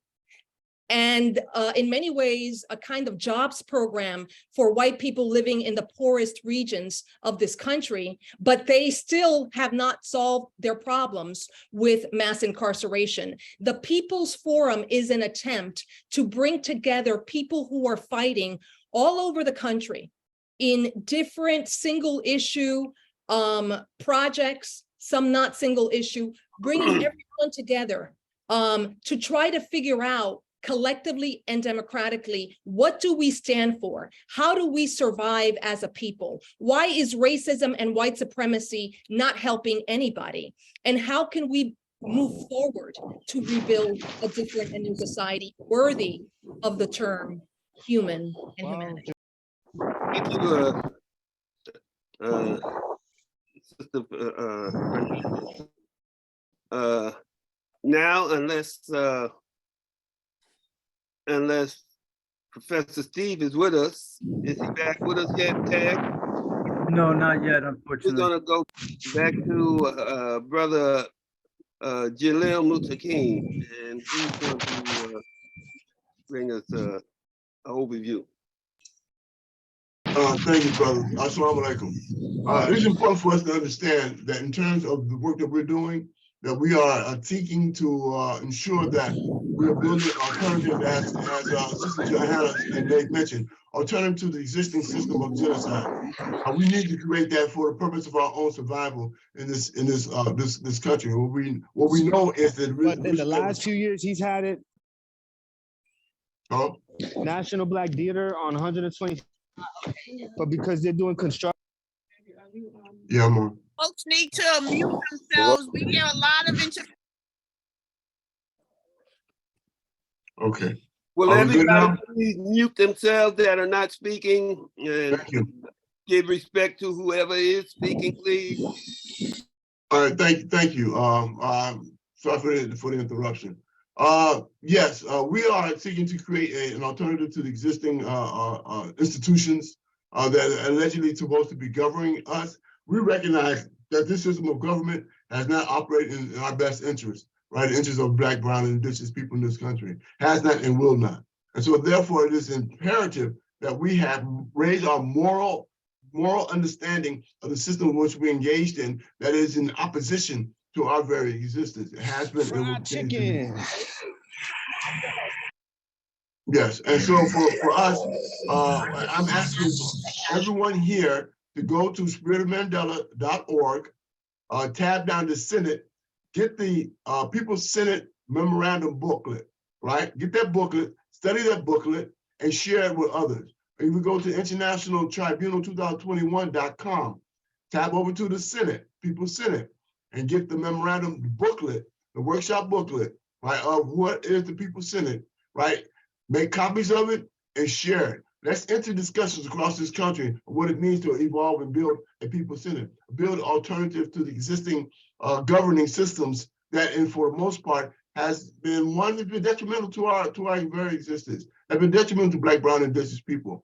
As an example, Black people in this country is a population of 12 to 13% of the population. It's been that way for the last 50 years. We have not grown, right, in terms of our population in this country. Why is that? Because of the moribund conditions for which the majority of Black people live in this country. This is designed, this is purposeful, it is deliberate by the system of government to keep us, in essence, a controlled population. And for us, that means genocide, right? And so for us, it is imperative, again, a moral imperative to build the People's Senate across the country, right? Utilizing the resource that we have available to us. I made mention in the chat that what Brother Ghani had established about restorative justice, there's something that we need to adapt here in the People's Senate across the country. We need to ensure that restorative justice is the practices for the People's Senate in order to build alternative to the criminal justice system. We talked about mass incarceration. We recognize that the People's Senate need to build a campaign across this country opposing the 13th Amendment of the United States Constitution, the exception clause, right? And ensure that people inside receive minimum wage for their labor. They are workers. They go to the penitentiary and they are put to work, but yet they are not part of the working class. How is that possible? So we have to ensure that our people inside these institutions, the penal slave system, are part of the working class, and they have provided all the privileges that all workers are to afforded to them, right? All the labor laws, all the health benefits, everything of that. And what that does, it provides the means from which we can contribute back to, they can become a contributor to our communities, contribute to their families, rather than divorce from. The same thing for the welfare state. We need to change the condition of the welfare state, where they have divided our families, actually destroyed families. We have to deal with the issues of child foster care system, right? Where they're breaking up our families, right? The majority of the individuals in foster care today, majority are Black, brown, indigenous children. What happened to the parents? What happened to the guardians of these families? They're breaking up these families. You break up the families, you break up the communities. You break up the communities, you're breaking up the nation, right? And this is what we're trying to do. We're trying to rebuild our nation, using the People's Senate as a tool, as a mechanism for which we create alternatives to the existing systems of oppression, existing system of repression. So for us, it is important for we build outward this first webinar and understanding the task before us. It is monumental. It is monumental, but also it is historic, right? And we understand that we, people, are the motive force in changing history. If we don't decide to change history, it will not be changed. And so that's our goal and objective. This is the People's Senate. So I respect everyone who was able to join us today, right, and in this webinar. And we hope that you will be a part of this development moving forward. Thank you very much. Assalamu alaikum. Thank you, Brother Jalil. Well, if our illustrious Professor Steve has not joined us yet, we will move to questions and statements, discussions now. Again, you can put your questions in the chat box, and someone will be reading them and pulling random questions out. Go ahead, Kathleen. One of the questions has been, what are the upcoming plans in terms of electing senators for the regions? What are some of the objectives for the coming year?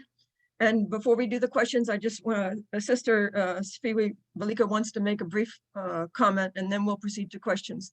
And I would also encourage any of the speakers, if you want to put your email or contact information, people have been responding that they want to assist or participate with the work that you're doing, please do so. Just put it in the chat. Sister Safiri? She's still here? Okay, well, I guess, well, I don't even see her. Is she still here? If you could answer the question that I just raised, and I will see if I can find her statement. Brother Jihad, you want to take that? Yeah, I was looking at which question. There was one earlier. Just let me scroll back up.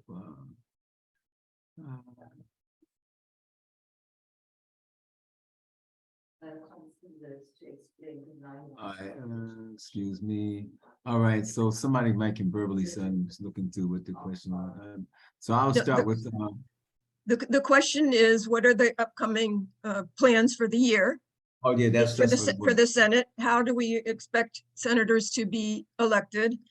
And what tactics are we pursuing relevant to the charges of genocide from the tribunal in the coming year?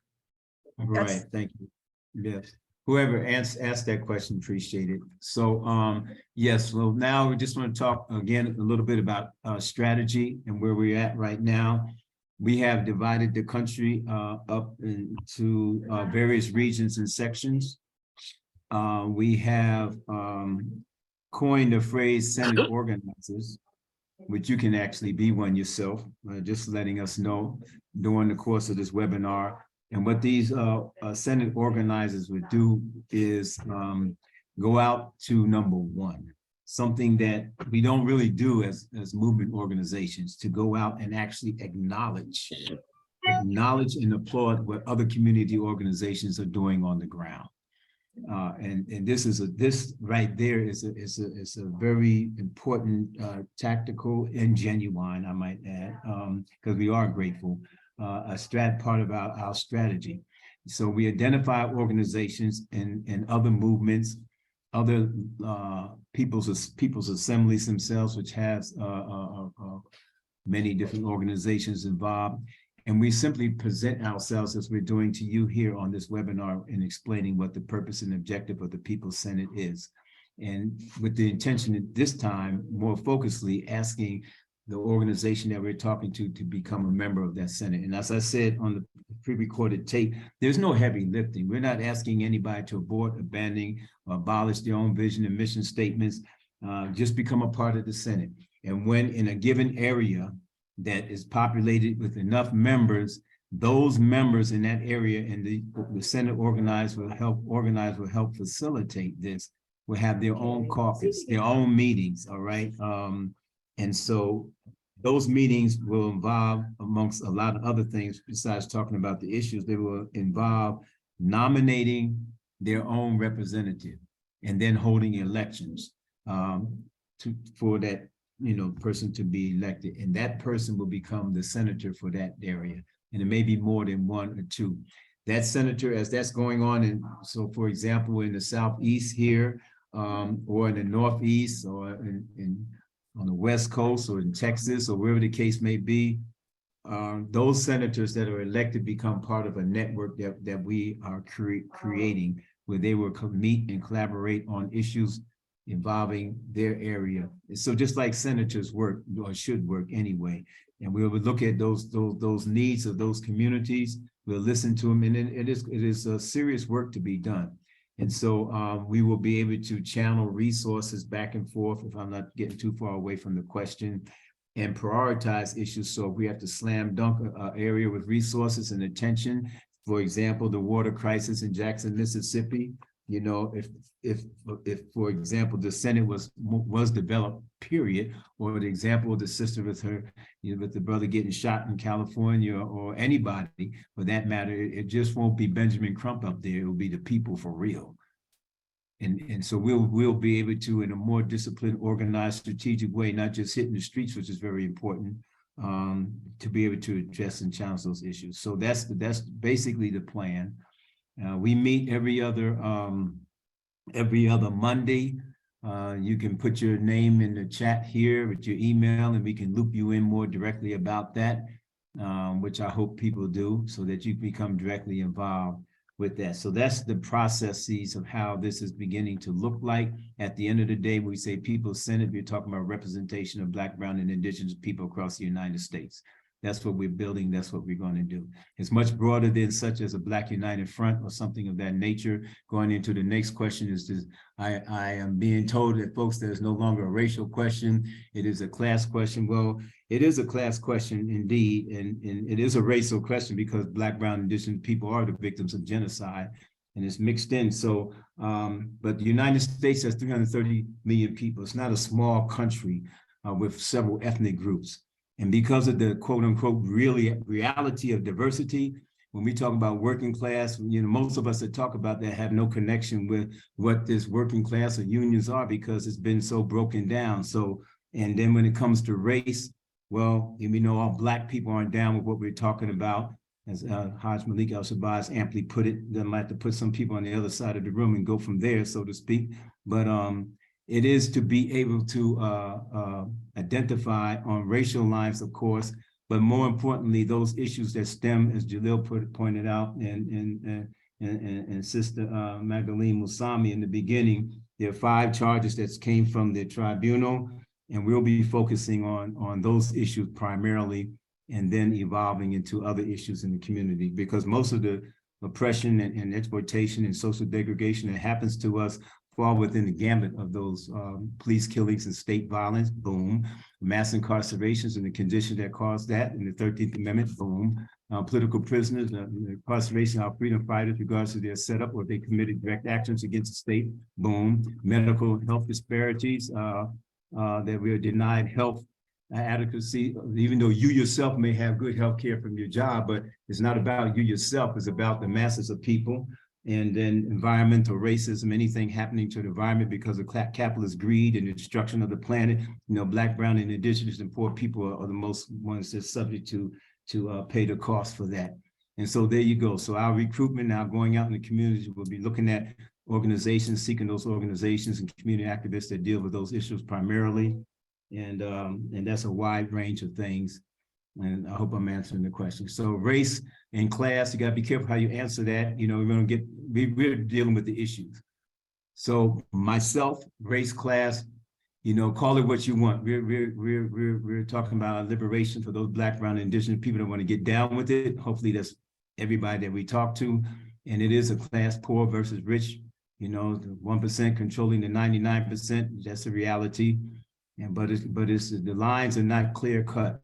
It's not it's a lot to be looked at there when we talk about who we are recruiting. So we don't want to get into the schematics of that. Somebody wants to philosophize on that. They can write a book if they want to, but we're about doing the work, and that's what we're going to do. Thank you. Thank you, Brother Jihad. Kathleen, we have another question? No, not that. No, that's it for now. All right, I would just well, encourage everybody to realize, following up on what Jihad said, is that you can join the People's Senate as an individual, as an organization. We've put the email in the chat for anyone who wants to contact us. And at the end of the webinar, there will also be additional information. But I encourage everybody who's participating to join us. It's a lot of work that needs to be done. well, we're gonna call on Matt Myers to come. Let me see here. Yeah, I think we're gonna call on to Matt Myers now to come together, come in and give us a few words. Matt Myers is an author, educator, and organizer who served as special advisor to the panel of jurists of the October 2021 International Tribunal, which is here webinar grew out of. He is Secretary General of the International Peace Research Association and a member of the Spirit of Mandela Coalition Coordinating Committee. Matt. Baba, an honor always to be with you and to be introduced by you, doubly so. Salam alaikum. Wa alaikum assalam.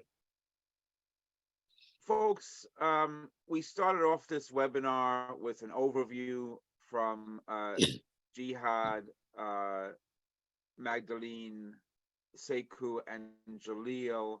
The second section of this webinar was looking at how those 5 counts of genocide, US Guilty of Genocide, in those 5 distinctive areas against Black, Brown, and Indigenous people are being looked at today by leaders in those different areas. And so this final part of the webinar is going to try to get very concrete about organizing, building upon some of the questions y'all just had and some of the comments that Brother Jihad and others have made.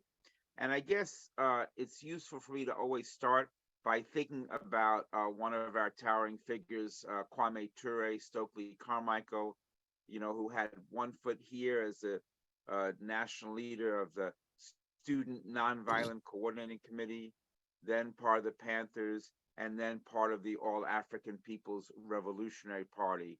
And, you know, Kwame, in addition to saying ready for revolution, always said that there were 3 basic things that you needed to do if you want to make any kind of social change anywhere. And those things were organize, organize, organize. And that's what we're about. And that's what this webinar and this moment in the work of the Spirit of Mandela Coalition and the People's Senate is about. And I guess the first thing I want to say, in a slightly different but backing up things that others have said, is that this has always been and builds on the success of being a coalition. And coalition organizing is different than other kind of organizing when we're going to build cadre for a particular ideological position or a particular line. Now, it's clear if you're paying attention that this coalition has a leadership, and leadership of the Black Liberation Movement, leadership of Baba Sekou and others, elders and freedom fighters, is central. At the same time, there's no single ideological line that holds us together beyond the understanding that the US is guilty of 5 counts of genocide, and genocide must end. The people must be free. And so some will focus on race questions, some will focus on class questions, some will focus on patriarchy, and that's all correct. And when we think about organizing, what we're going to talk about here, and I'm really here to introduce 2 special final speakers and guests, is regional organizing, which is one way of going about it. Of course, one could also organize by constituency. One can organize by national liberation struggle. But right now, we're going to talk about taking this thing, which some look at as a nation state, the USA as a nation, Some understand it as an empire, a prison house of empire, a prison house of nations, and how to break organizing in this behemoth, in this beast, down into component parts. So I think it's first to say that because we're non-sectarian, because we're a coalition, there's no one final way we're saying it needs to be done this way. You'll see on your screen a little bit later some listings of subdivisions we've done that are logical, that are rational: northeast, southeast, west coast, etc. But also you'll see that there's more than one way of doing this. Two ways that we have active engagement in this work through organizers taking up work in the Southwest and in what some might say as the external colonies, Puerto Rico, which also includes Guam, US Virgin Islands, Hawaii, and Alaska, indigenous peoples not part of the 48 contiguous states. So I'm going to end here by introducing the two next speakers who are going to talk about regional organizing they're doing in the spirit of the Mandela Coalition, in the spirit of building towards a people's space, a people's Senate for true liberated democracy. And it is an incredible honor to introduce these two friends and comrades. First, a young sister, Tania Siddiqi from Texas. Tania's a member of the Texas death penalty abolition movement. And while in law school, just very recently, Tania began working with the Spirit of Mandela Coalition to organize a regional people's tribunal about the state of Texas's use of lethal violence against members of oppressed nations, commonly known as the death penalty. Now a law school graduate, Tania is balancing work and organizing like so many of us, working with students of color and other abolitionists throughout the Southwest for an end to genocide against Black, Brown, and Indigenous peoples. And I think for now, Tania and Luis, rather than break up the two of you, I'm going to introduce Luis, and then one can flow to the other. So as soon as Tania's done, Luis, kick in there. Our final speaker is beloved brother Luis Rosa, former Puerto Rican, well, Puerto Rican always, but former prisoner of war and political prisoner, current member of the Occupied and Colonized Peoples Forum, a new international body advocating governmental and social change through mass civil resistance. Luis is a non-sectarian unity figure, a unifying figure of the Puerto Rican independence movement. He's a contributor to the Oscar Lopez Rivera Foundation, and he's currently a board member of the Juan Antonio Correger Foundation. He works with the Puerto Rican Cultural Center in Chicago and Casa Correger in Calle, Puerto Rico. Please help me in welcoming. We're excited to hear from Tania Siddiqi and Luis Rosa. Okay. Thanks so much, Matt. I'll just get into it. 2021 was considered a landmark year in the effort to abolish the death penalty. Virginia became the 23rd state and the first former Confederate state to end capital punishment. Nationwide, 2021 saw historic lows in executions and near historic lows in new death sentences. Texas, the state that has carried out the most legal executions in the modern era, appears to follow the national trend, and its use of the death penalty remained near historic low levels. Throughout the United States and in Texas, it seems like capital punishment is grinding to a halt. At the same time, however, the descriptive profile of those who are sentenced to death and executed remains the same. Capital punishment continues to be imposed on people who are Black, significantly impaired, or poor. Arizona authorized executions using the same lethal gas the Nazis had used to murder more than 1 million people in their World War II death camps. South Carolina passed a law that would force those with pending execution dates to decide whether to die by electric chair or firing squad, with the electric chair serving as the default execution method for those who refused to choose how they preferred to die.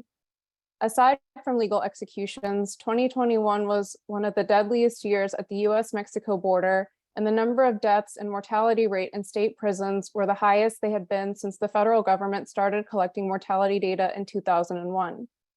In this current moment, the death penalty abolition movement is largely centered on reformism. Data concerning the death penalty is mainly about the use or misuse of capital punishment, revealing its systematic bias against racial minorities and the indigent, its unequal use both within and across jurisdictions, and the lack of effect on homicide rates. At the grassroots level, death penalty abolitionists use this information and other research that reveals the high risk of error, high expenses, and benefit of life without parole sentences to convince the public and politicians to support abolishing the death penalty. While the death penalty abolition movement has been successful in encouraging many states to end legal capital punishment and have led some successful campaigns to halt executions and free innocent people on death row, its narrow focus on contemporary death penalty practices misconstrues the progress made in ending state killings. In other words, by isolating capital punishment from other carceral tools that are functionally equivalent to the death penalty, so for example, life without parole, uninhabitable prison and migrant detention facilities, and solitary confinement, and adopting pragmatic and conservative approaches to abolishing the death penalty, we mistakenly treat this time as historic or novel, when in actuality, the American death system is fully intact and is functioning precisely as it was intended. Instead of assessing the death penalty abolition movement in this current moment, we must continue to develop a political metric and an analytical framework that addresses the historical and institutional connections that promote mass death of targeted peoples. This summer, the Texas death penalty abolition movement, Spirit of Mandela Coalition, Shape Community Center, and the Pan-African Connection Bookstore and Resource Center will host a two-day meeting titled Lethal Violence in the Lone Star State, a Southwest Conference on state-authorized executions. The conference is intended to, 1, strengthen communication and solidarity efforts among organizations, and 2, build towards creating a regional people's tribunal about Texas's use of genocidal violence against members of oppressed nations. The Texas death penalty abolition movement considers the People's Senate as a mechanism to connect resistance efforts against state-sanctioned murder. We are eager to be a part of this network and further the unification initiatives on a national and international level. Thank you.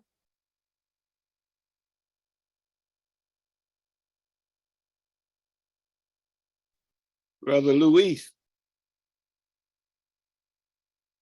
Thank you. I want to take this opportunity to thank the organizers of this webinar and all the participants, and give thanks to our elders for their lessons and examples and for their consistency. I give testimony to the power of solidarity and stand appreciative for the work exposing the atrocities committed by the United States government on the Indigenous and Black and Brown communities. We know that to expose and condemn is not enough. As long as they see profit in our exploitation, they will continue to exploit. Therefore, this webinar and the creation of a People's Senate takes particular importance and solidarity. My name again is Luis Rosa Perez. I am independentista and liberated prisoner of war, accused of seditious conspiracy or conspiracy to overthrow the U.S. government and membership in the Armed Forces for National Liberation, the FLN. I was sentenced to 104 years and was liberated in 1999 because of the international and national support that was raised and the work that was done. Genocide is a dirty word, is perhaps one of the dirtiest words in the dictionary. It is the systematic and systemic extermination of a community, of a people, of a movement. It depends and is strengthened by racist and supremacist mindset and policies and laws. All institutions under control of repressive regimes, be it the educational, health, housing, prison, police, military, economic, political and even religious institutions are utilized sometimes to suppress people who are seeking change, and to gradually deteriorate and undo the fabric of family, community, and nation. The October 2021 tribunal findings charging the United States with genocide is nothing new. We have had many tribunals, people's tribunals, dating back from 70 years ago, from Paul Robeson's tribunal that was taken to the United Nations, to one that we celebrated in the 70s with the indigenous people in Colorado, to several that was celebrated by the Puerto Rican independence movement in Barcelona and in Cuba. We have had several. What we do with the findings of this tribunal is very important, because sometimes they're used for limited and a time frame is limited. And we should not allow for these verdicts, these atrocities to remain stagnant and not to be used as political tools of organization. Like I said, every institution, including the health, has consistently been used for experimenting, for sterilizing our women. The educational system has become pipelines to the prison systems, promoting inferiority complexes, negating history, negating the historical contributions of our peoples to humanity, and this leads to high rates of violence as well as high rates of suicide and drug and alcohol abuse. In the colony of Puerto Rico in itself, the effects of these policies have become abundantly clear in the last few years. The island nation, colonized by the United States for over 125 years, has accumulated a national debt of over $80 billion, which it cannot pay. The debt started as a fraction of this, but was sold to the hedge funds for pennies at $1, and now they're demanding that full dollar plus interest. The effects of this has been that hospitals have been underfunded, universities budgets have been slashed, medical facilities, police, educational, and other needed services have suffered from this. The corrupt governors have leased or privatized the highways, electrical and energy, water and healthcare, schools and airports to foreign countries, and even is seeking a tax on the sun for those venturing off the grid with solar energy.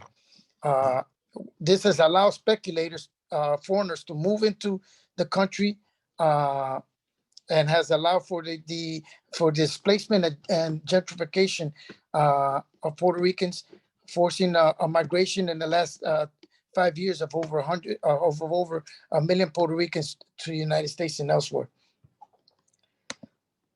How we organize around these issues is very important.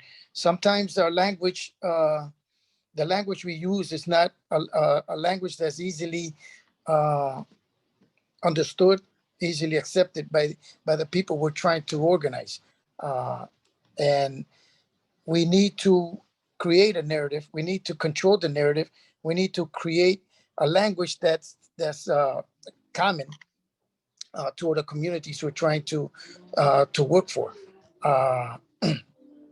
There is statistics that back up our claims. Like in Puerto Rico, the growth rate of a nation, our nation is minus 1% growth rate. An estimated 8.2% have a history of drug abuse. 60,000 intravenous drug users that has the highest infection rate of HIV and Hep C. So we need to, some of the things that I wrote down as far as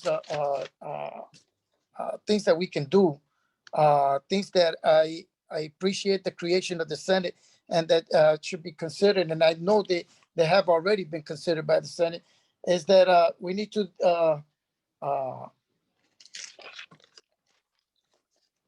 claim spaces. We need to create culture centers and educational centers, even from our homes, even from these webinars that we are doing. We need to internationalize these cases by taking it to all the forums and all the international bodies that is necessary. Why can't we create a curriculum based on human rights that will not only investigate but teach the findings of this tribunal? We need some of the professors who joined us can help us with this. We need to link and network with some of these organizations that are doing this work. Some who are not present today, maybe send an invitation, send a copy of the tribunal itself, and send a copy of the findings of the tribunal, send a copy of these minutes and to some of these organizations that are not present that we know are doing work. That has been one of the greatest not setbacks, but one of the greatest things that has limited our work has been the inability to reach out to some of these organizations. I think the Senate has that potential to do that. I know in Puerto Rico, there's much experience around tribunals and much experience around organizing for political prisoners. These people who languish within these prison walls, most have already averaged 30 to 40 years in prison. We need them out. They depend on our work, and we need to bring them home. So I think we're on to a great start. I think this is the tribunal is a mechanism, a vehicle that we can reach some of these communities, that we can give a face to not only to repression, but give a face to resistance. Because we need to show people out there that there are people resisting and not to be accomplices to genocide. Genocide takes on many faces. And like I said before, it's a word that many people refuse to put into their vocabulary. It threatens them. It threatens their complacency. It threatens their ineptitude, and we need to make people clear that we are experiencing it won't go away. It's a gradual system. They're very consistent and persistent with it, and we need to be just as persistent and consistent with our work to challenge it and to defeat it. Thank you. Thank you, Brother Luis. All right, now we're going to take a few more questions, comments. Since there haven't been a lot of them, I noticed that people have questioned what is the People's Senate going to do around policing the police, around the abolition of police or community control of police, etc. I was just wondering if maybe Jalil or someone wanted to take a swing at that. And we're still inviting people to put questions in the chat. Sekou, at this point, I think we want to put that poll up that we had planned so people can let us know how they want to be involved. Let's do it then. There's no need to check the no. All we really need you to do is check the areas that you would want to participate in, if any. And I mean, it won't hurt if you check no, but it's not necessary. Okay. And I think we can go on with the questions and discussions while that poll is up for people to respond to. Let them fill it in as we're going. Let me share something with that, both Steve and Sekou, inshallah. My position is this here, and our position I think should be this here. Right, we need as many people as we possibly can to sign up. Whether or not you find your area that you want to work in or not, sign up so that we know that you are a supporter of the People's Senate, the building of the People's Senate.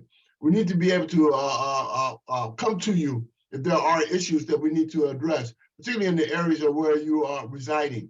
where you're residing at. We need to, as Jihad may mention, we broke up the country, Turtle Island, into various regional areas.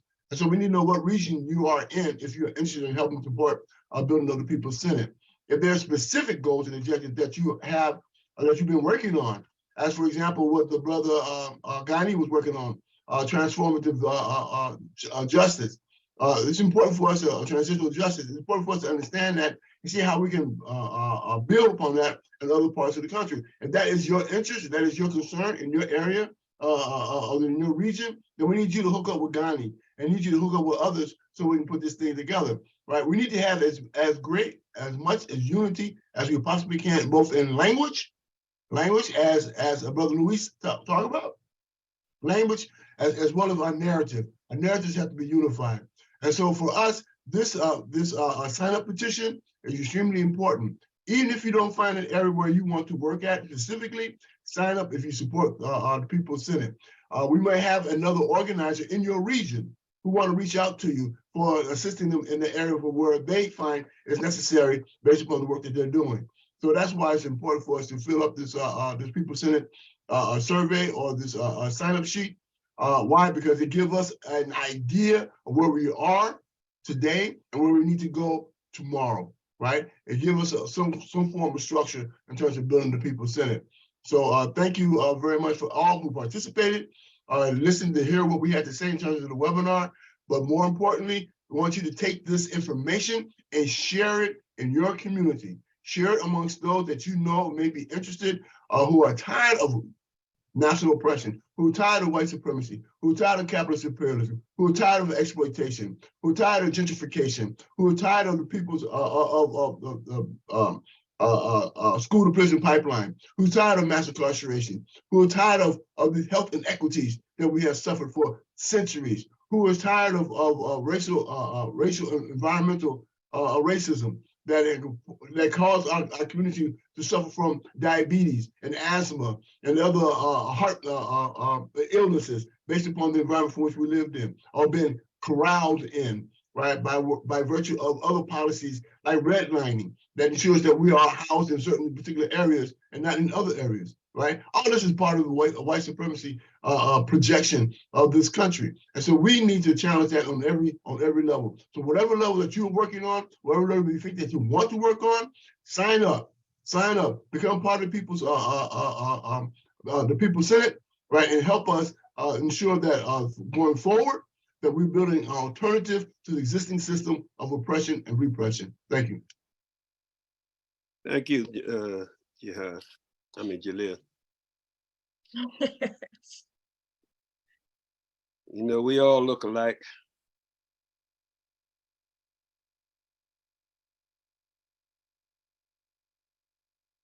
Especially if you wear a kufi. And got a beard.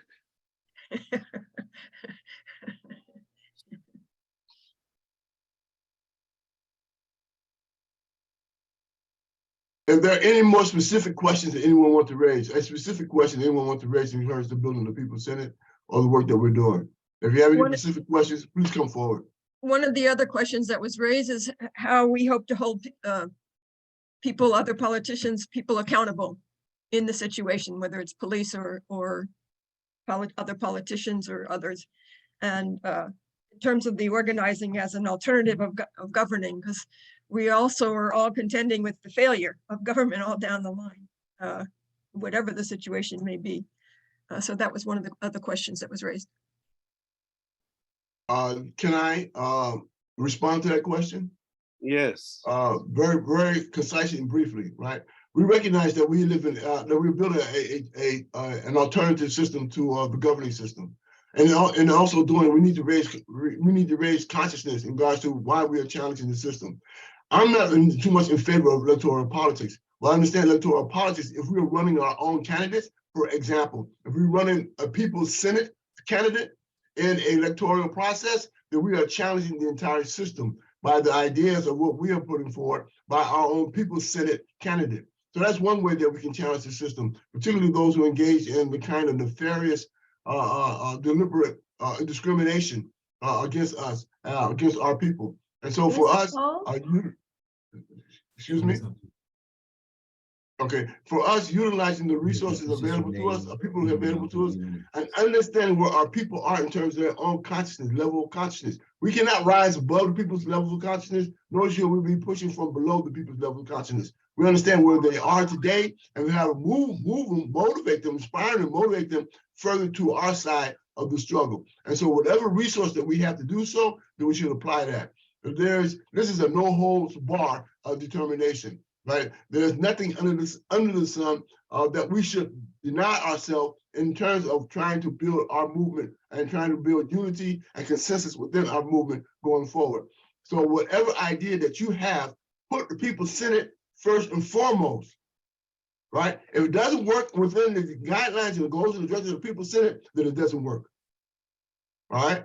So that's what you want to do. Make the People's Senate as the foundation for everything else that follows before it, right? Or follows afterward, all right? And if we do so, then we understand, are not thinking that the People's Senate has to become the precedent. We have to make it the precedent in our political work, in our social work, in our economic work, or in our cultural work, all right? And we do so, we will win. I hope that answered that question. Kathleen, I just wanted to say something what Comrade Jalil said so aptly. The People's Senate gives, if there's one organization in Los Angeles doing it, when you realize that you're looped in with 50 other like-minded organizations, maybe right in your own backyard and you don't know, this is very empowering. That's why Jalil is advocating that you put this first and foremost, because it's going to empower us to see that I know it's quality over quantity, but quantity does matter. You can't do it with one person.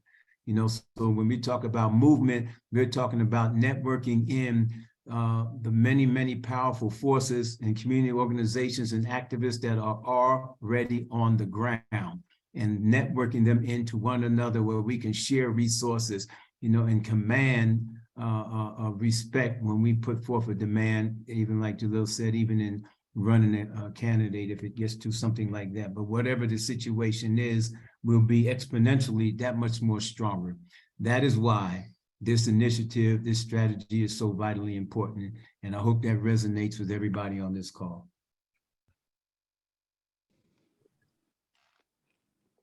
Assalamu alaikum. Comrade Jalil. Who is that? Thanks. This is Minister King. Minister King, how you doing? Minister King is out of the Bay Area, over in California. The brother did time in prison. He was hooked up with the various street organization or organization inside the institutions and came out to do the work. We appreciate you, brother Minister King, and the work you're doing. I saw some of your videos and stuff that you laying out there, and I pray that you will also join us in the People's Senate with your organization in California, particularly in the Bay Area. Yes, my brother. What's the question? Yeah, so thank you for that. Assalamu alaikum, brothers. I just wanted to know, what are the 5 points of unity? So when we did the hunger strike, we had 5 points of unity that brought abstract the agreement to end hostilities with different racial groups, different cultures. And then one of the things that the formerly incarcerated workers and now the incarcerated workers are doing, since we passed the bill on the right to vote, Prop 17, is really just organizing to become our own bloc.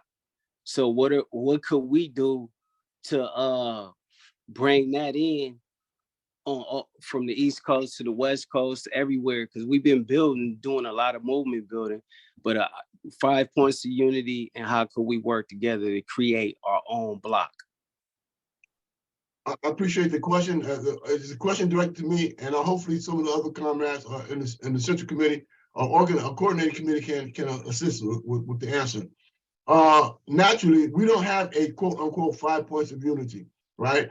We think that anyone who is opposing white supremacy and supporting capitalist imperialism is part of that points of unity. We can unify on those ideas in and of itself. Opposing white supremacy and opposing capitalist imperialism, right, are the two primary, opposing colonialism, neo-colonialism, are the two or three primary unifying questions that we can have amongst each other for the work that we're doing going forward. Now, in terms of the right to vote, the brothers on the inside, brothers and sisters on the inside has voted for that, then I would ask that you find someone who can run for office, right? But to run for office under the deals of the People's Senate, right?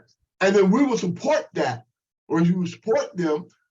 We ask that your group support them as the basis of their, well, this is our candidate, whether it's running for school board, whether they're running for city council, whether they're running for mayor, or whatever it is that they're running for, right? That they run under the aegis of the People's Senate, all right? And therefore we can broaden our discussion, broaden our basis of extending our support base by recognizing that we're building alternatives and challenging the current system of oppression by introducing our own ideological narrative, our own language, our own goals and objectives in that process, right? We understand that many of our people still believe in the electoral process.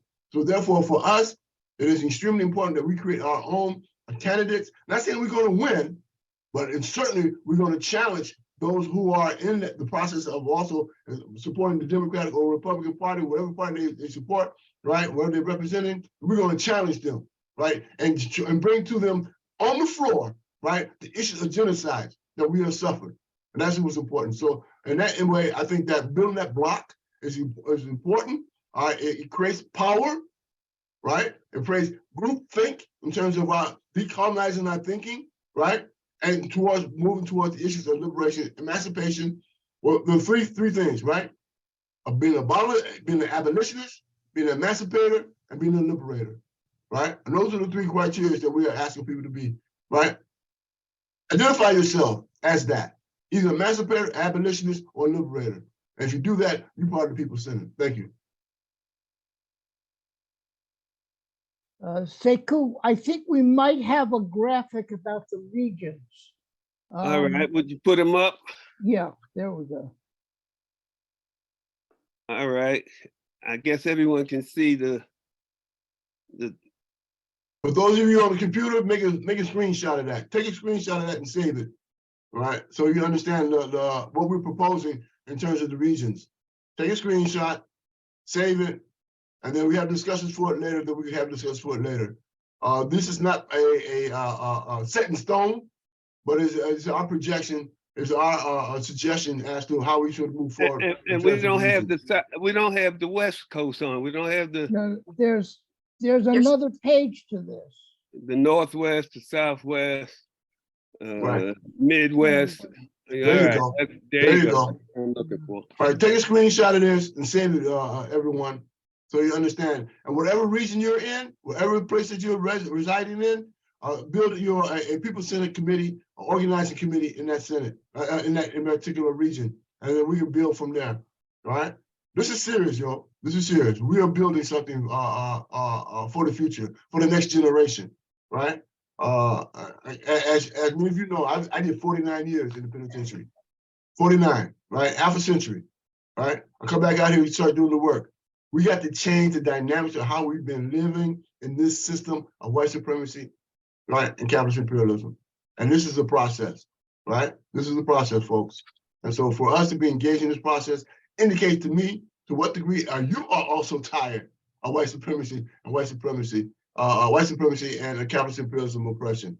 I'm tired. I'm serious. I'm tired of it, right? And I'm fighting not for me. I'm fighting for my children, my grandchildren, my great-grandchildren. That's what we're fighting for, the next generation, from generation to generation, all right? Good. I'm not sure if we have any more questions. If not, So I think it looks like there's it looks like there's a hand up, and then also I think Sister Shaki was going to provide a little. What I'm getting ready to do is call on Sister Shaki to bring us up to. You have a Gil Schaefer who's has his hand up. Well, if we're not gonna be able to take people's hands. Can they just put the question in the chat? It's too many to try to get them. Okay, got you. Gil, you heard that, right? Okay, I'll put the hand down. Thank you, bro. Should I go ahead? No. Yeah, just please send the question into the chat. Okay, we're gonna let you just go ahead, but let's. I want to ask no one else to put their hand up.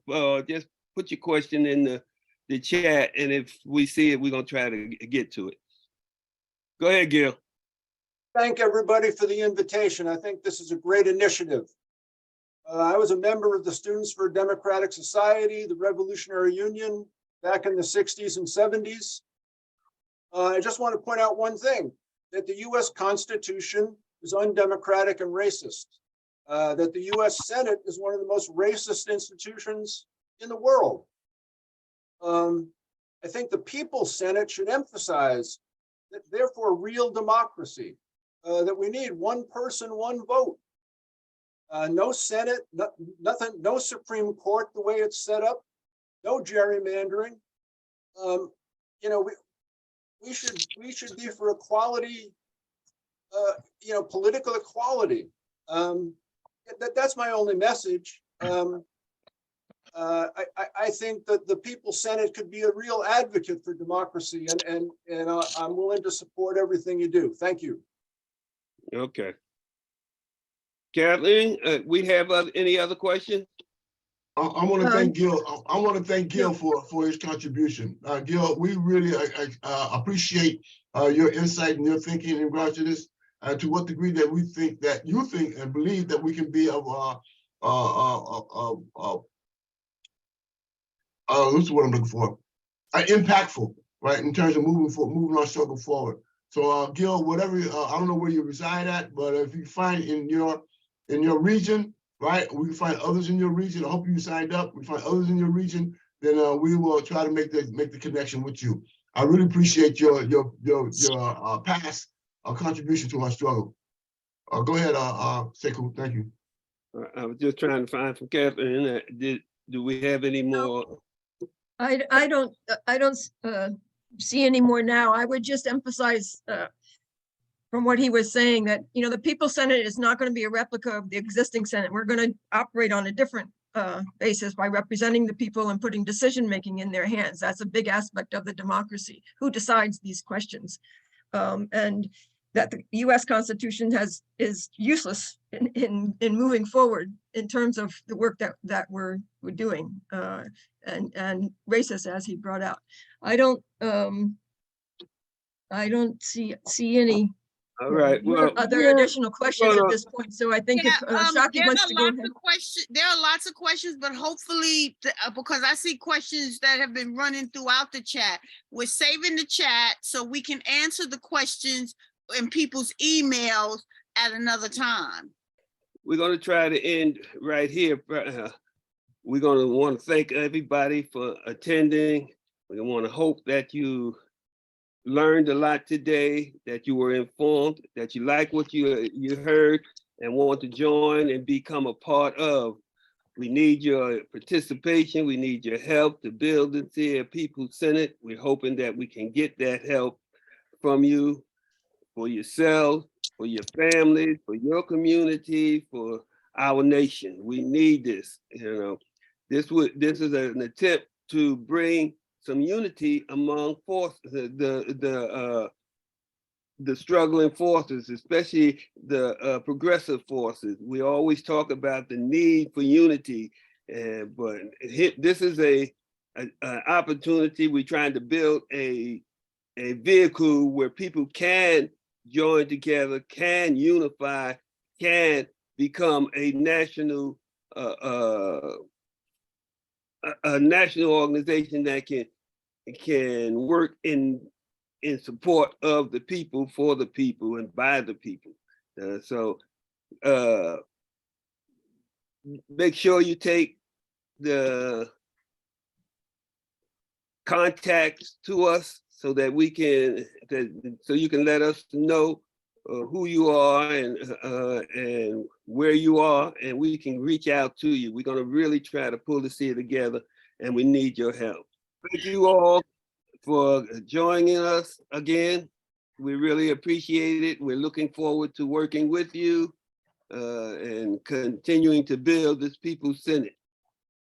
All power to the people. All power to the people. What's the call? What's the call? What's the call? Free them all. Let's free all our political prisoners. Free the land. Free them all. Can't stop now, Free people. them all. Man. Assalamu alaikum, peace. Free your mind. People. Can't stop, won't stop, shall not be stopped.